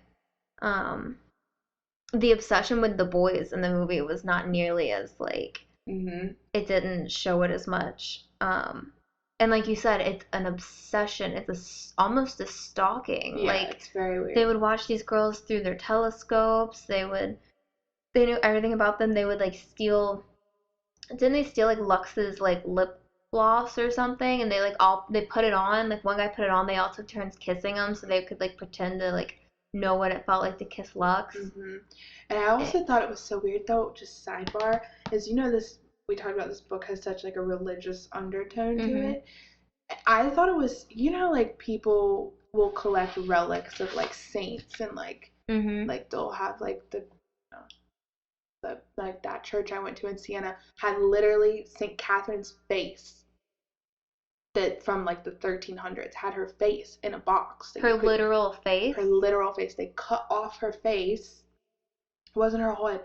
And they, I guess, cured it so that it wouldn't age anymore. And it is sitting in a gold box, very small, sitting in a gold box, and people, like, flock to go see it. That is weird. So it's a relic. And they have, like, finger bones of, like, a pope from 1100s. Can you imagine that person being alive and knowing that, like, one day their bones are gonna be, like, on display somewhere? I would be upset by that. Well, that's, like, the whole thing of, like, I guess saints and stuff is they're like, yeah, I did a lot of really cool shit. Yeah, I guess.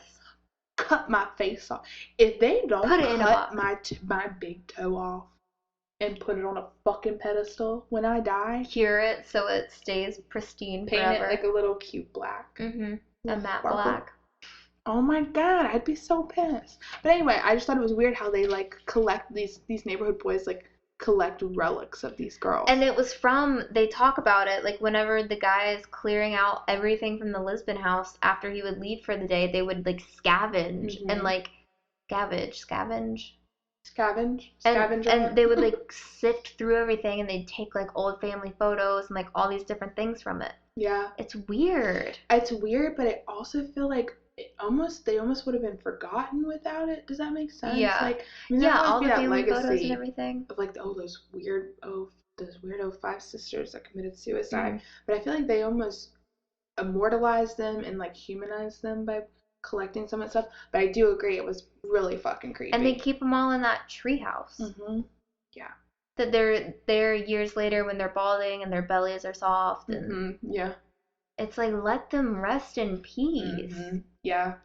And I mean, the girls were put on display their whole teenage lives, at least from this book, we can tell. Mm-hmm. And no one understood them. And no one ever will. And it was just like a perpetual thing. It was just like, yeah, never ending. But yeah, and then that goes back to, like, they have these memories of them at that age, mm-hmm. and they're so youthful and alive. So they have a clipping of Lux's skirt, and they said they were all, like, touching it for, like, mm-hmm. a couple of minutes and just, like, closing their eyes and, like, reminiscing on how she looked. Like, scratching her knee or like tearing a hole in her skin. Yeah, when it almost would fall open, but not quite. And I'm like, you guys aren't 40. And also that goes along with like even like the Call Me by Your Name, like idolizing someone to the point of like, is this even them anymore? Yeah. You know what I mean? Like, it's just this like image you've built up in your head. These were just 5 teenage girls. Like obviously they were very different from their peers, but there's a lot of 15, 16, 17-year-olds that are very old souls and different from the people around them. You know what I mean? But it was like he even compares them to angels.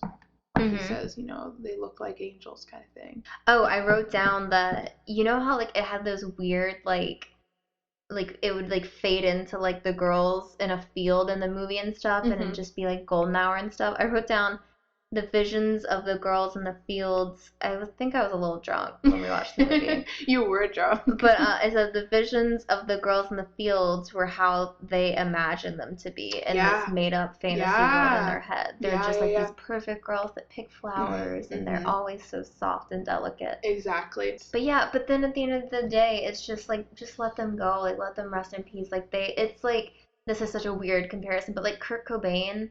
Oh, yeah. Like, he didn't want to be idolized. He was miserable at the fact that people, like, worshipped him in the way that they did. Mm-hmm.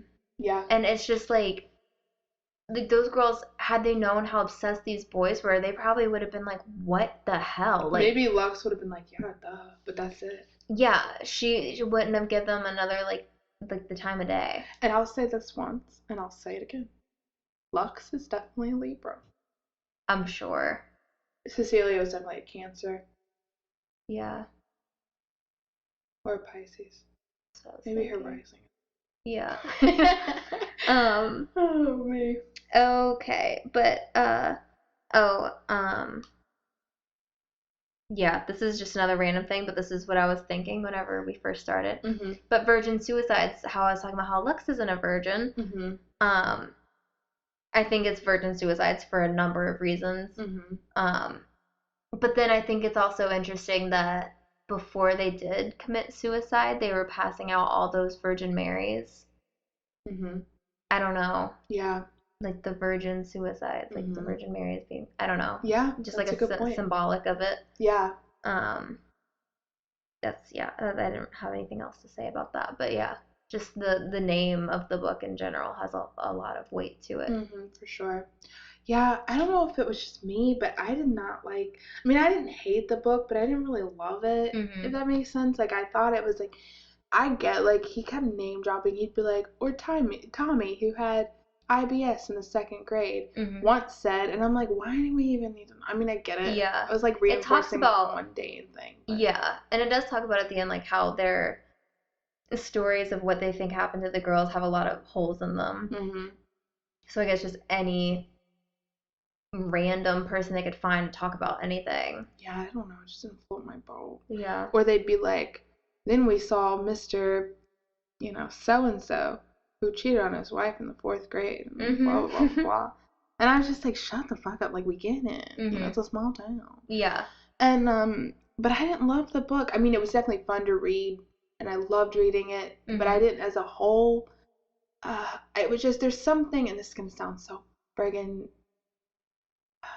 bitchy of me, but there's something about a middle-aged man writing about the suicide. I think, yeah. In the life of a bunch of young teenage girls. Yeah. It's just something about it. I'm just like, no. It's odd. Mm-hmm. And I felt like the film, I liked the film for what it was, but I didn't like the film at all. Like, I respect Sofia Coppola, and I respect her for taking on this this challenge of a book right here, because that'd be hard, But I wasn't a huge fan of the book.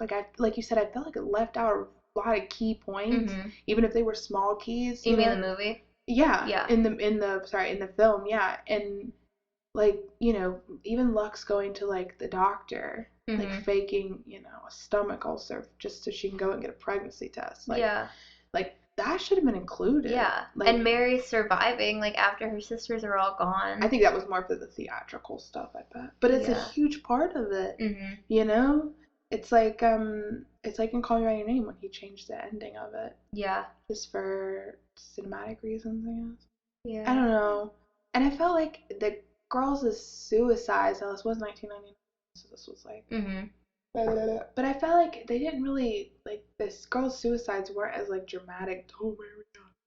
Sorry. No. The girls' suicides weren't as dramatic as I thought they'd be. Like, you just see, like, Mary's feet kind of thing, or, like, Bonnie's feet or whatever.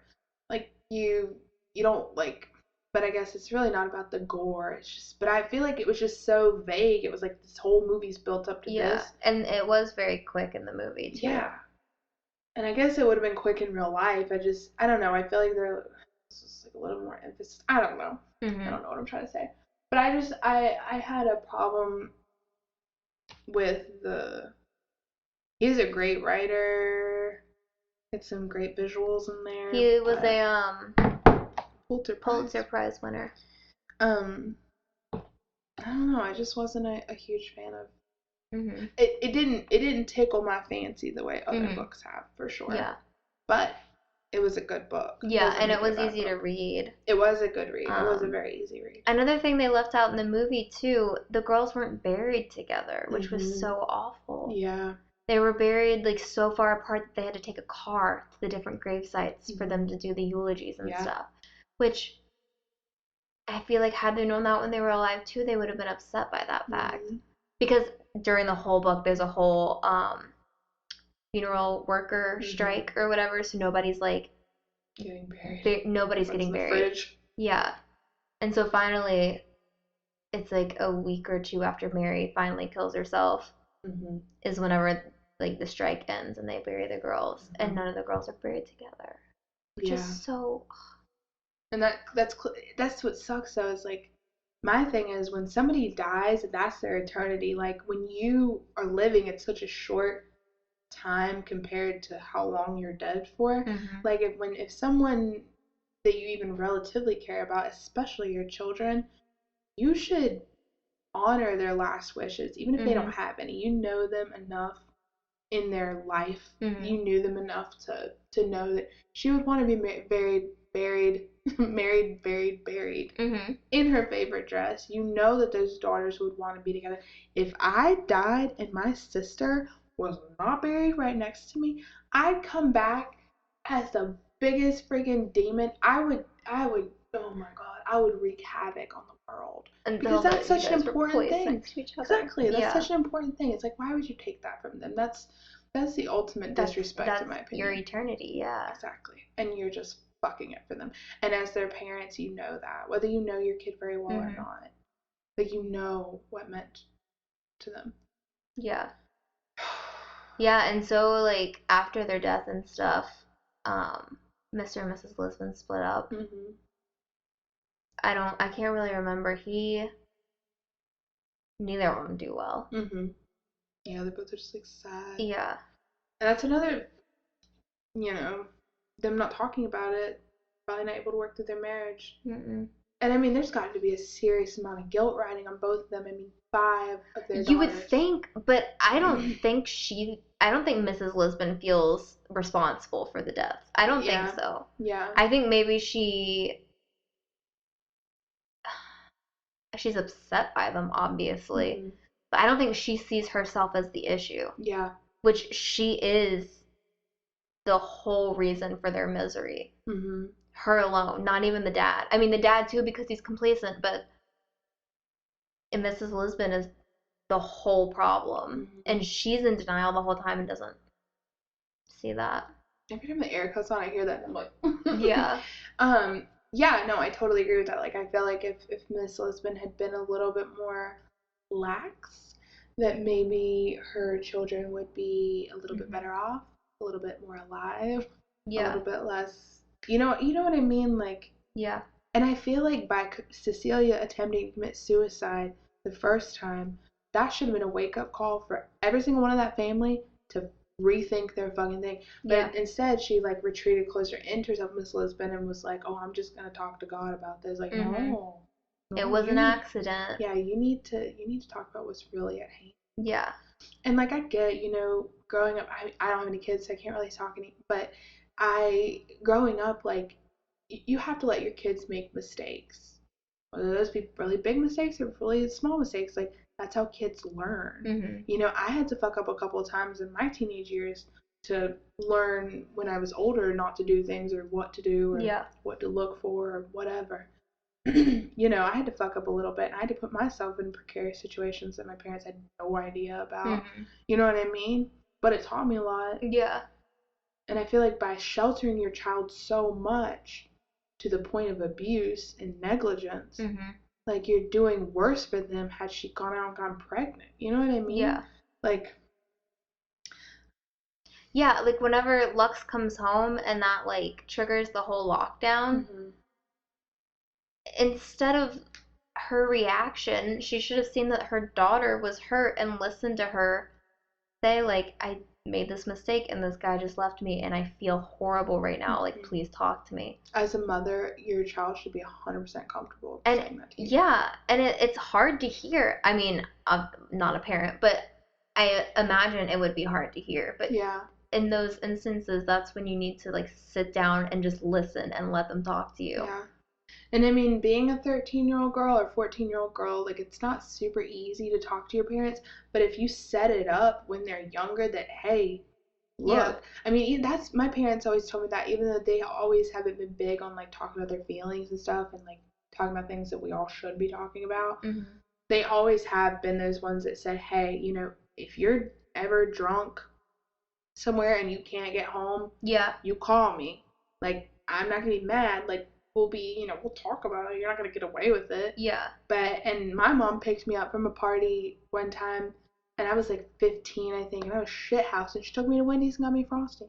Aww. And it was like, you know, it wasn't like a big deal, but obviously she knew, like, yeah. I don't know, I think it kind of upset her a little bit, but it made me feel better, and that's why I've been so, like, you know, close with my mom and, like, trust her so much on different mm-hmm. things, because I can go to her and yeah. Hey, and it is up. Too, those kids like that I went to high school with and stuff that were so sheltered are the ones that like go like buck wild in college. They fucking like, yeah, that's exactly it. And you could just being sheltered and just be cognizant of how your kids are, yeah. like how they're doing. Because the fact that Mr. Lisbon worked at the school and he didn't even know there was a day of like grieving going on, he was like, oh really? That's cool. It's for your fucking daughter. Yeah, and then when the girls were taken out of school and somebody said to him, like, hey, like, your girls haven't been here in a while. And his response was always like, oh, have you checked out back? He was just so He checked out. Yeah, he did. And he's probably... And as the parent, that's really tough to go through, I'm sure, at child suicide. We have 4 other kids that are really dependent on you. It's not the time to check out. No, and... It's the time to check in, if anything. To have these 5 girls grow up and have these lives for 17 years, mm-hmm.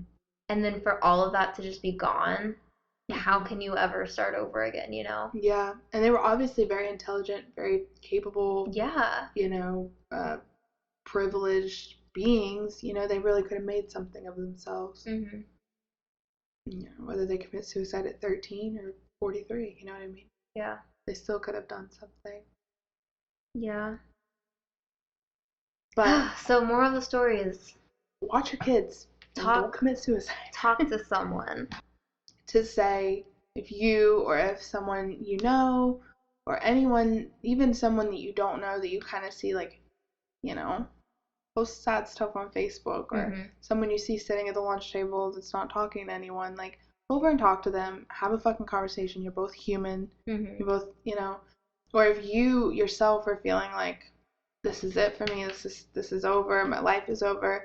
It's not over. It sucks right now because life's not supposed to be easy all the time. Yeah. You gotta really see the dark to appreciate the light. I know that sounds so fucking cliche, but it's so true. Yeah. There's so many times where I look back and I'm like, I'm so glad I'm still here. You know, like you have like small moments like that. Like you'll be riding in the car with the windows down. You've got a good song playing. And you're like, I'm glad I'm still here. Even mm-hmm. if it's something small like that or my show. I'm glad I'm still here. Mm-hmm. Or, like, good times with you, I'll be like, I'm glad I'm still here. Or, like, you know, yeah. If I, like, committed suicide when I was living alone in my apartment, I wouldn't have, like, met my best friend. And I wouldn't have got my dog. I'm serious. I wouldn't have got my dog. I wouldn't have had the career that I had. Mm-hmm. I wouldn't have had any of that. But it's so hard when you're so blindsided. It's just really tough. But you gotta keep trucking. Yeah. And I know that's so cliche to say. And it's okay not to feel okay. It is okay not to feel okay. And it's okay to go get help. It is. It's a more noble thing to go get help than to not, and to not tell anybody about it.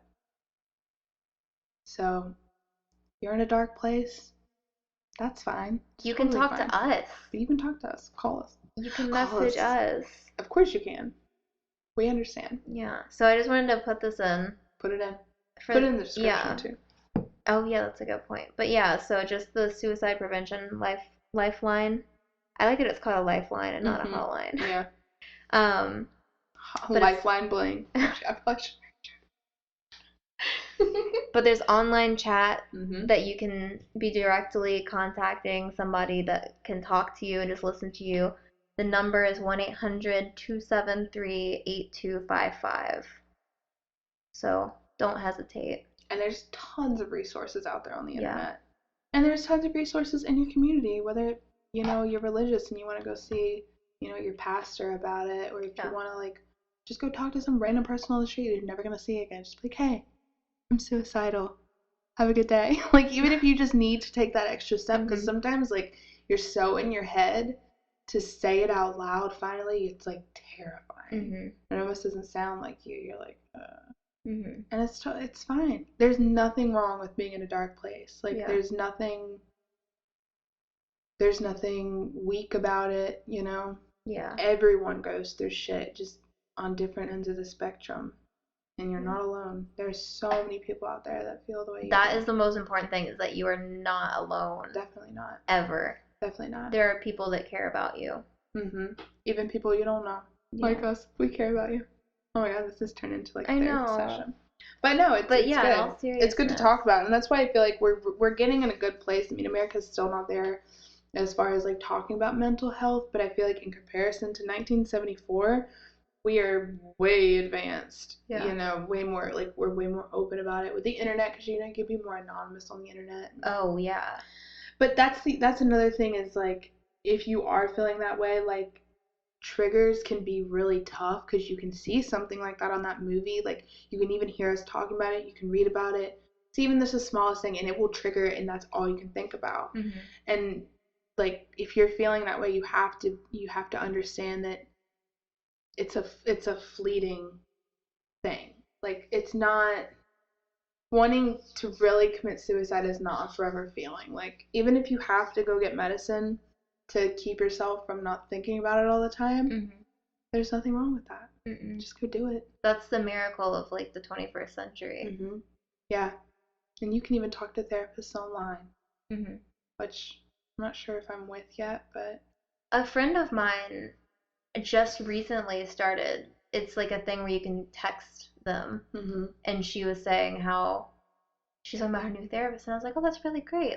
Is it someone in town? And she's like, no, it's this online thing. And she said she could text at 3 a.m. and they'll respond. And she said that's been really helpful for her. That's good. Yeah, that's good. Definitely different strokes for different folks. You know what I mean? Well, that's a sad note. Yeah, but it's also the good thing is that you have people here for you. Yeah.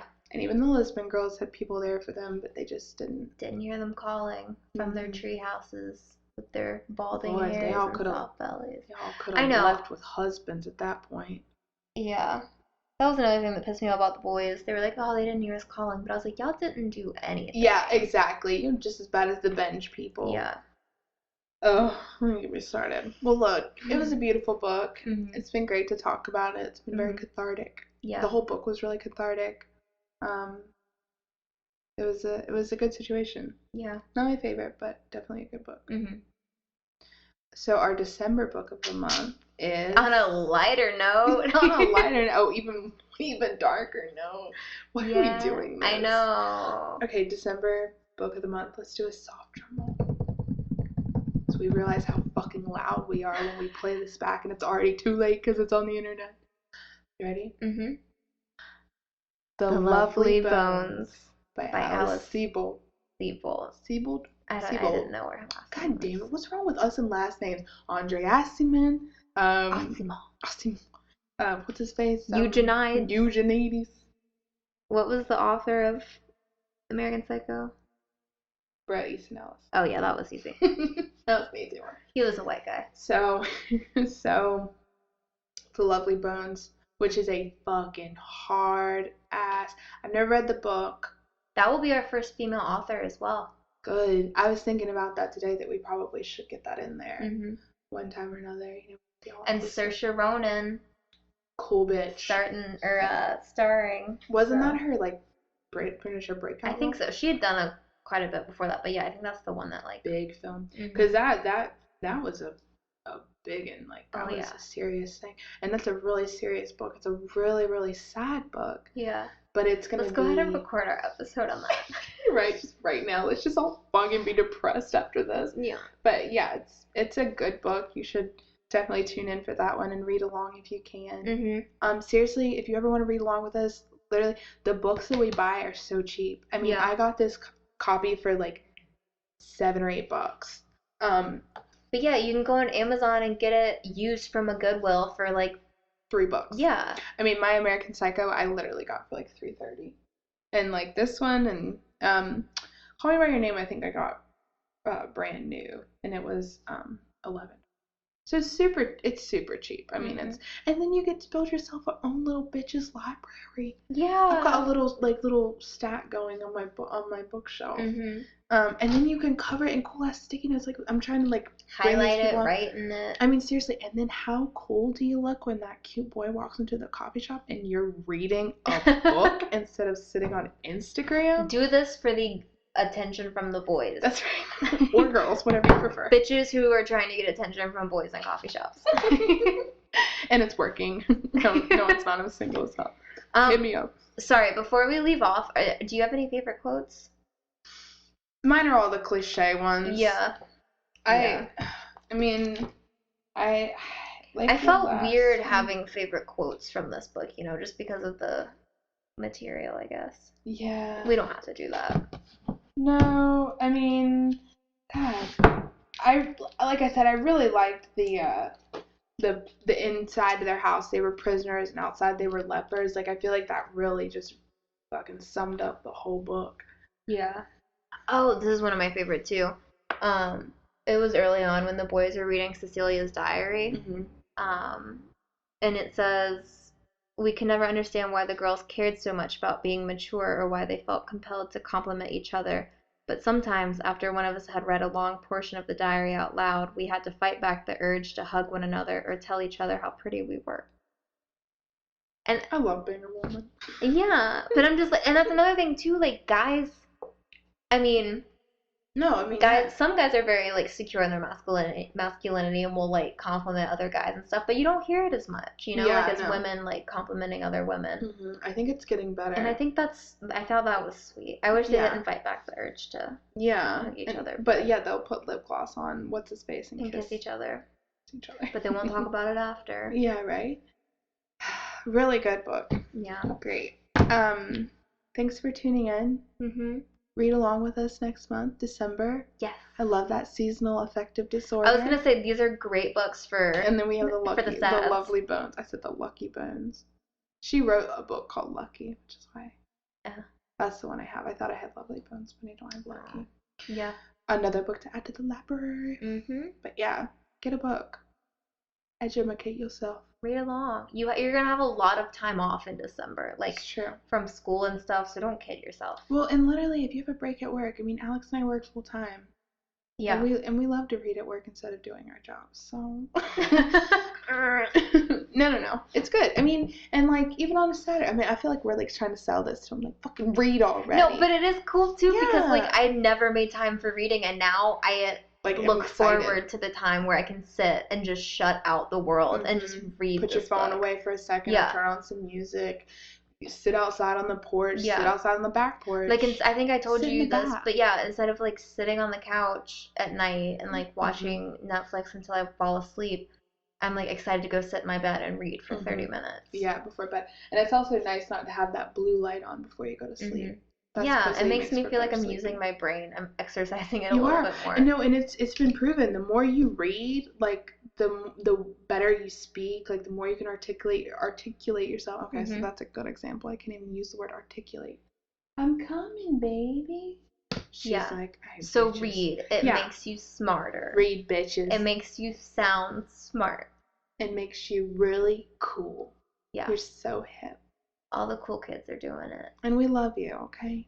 Yeah, we love you. Talk to us. We'll see you in December. Love you. Love you. Bye.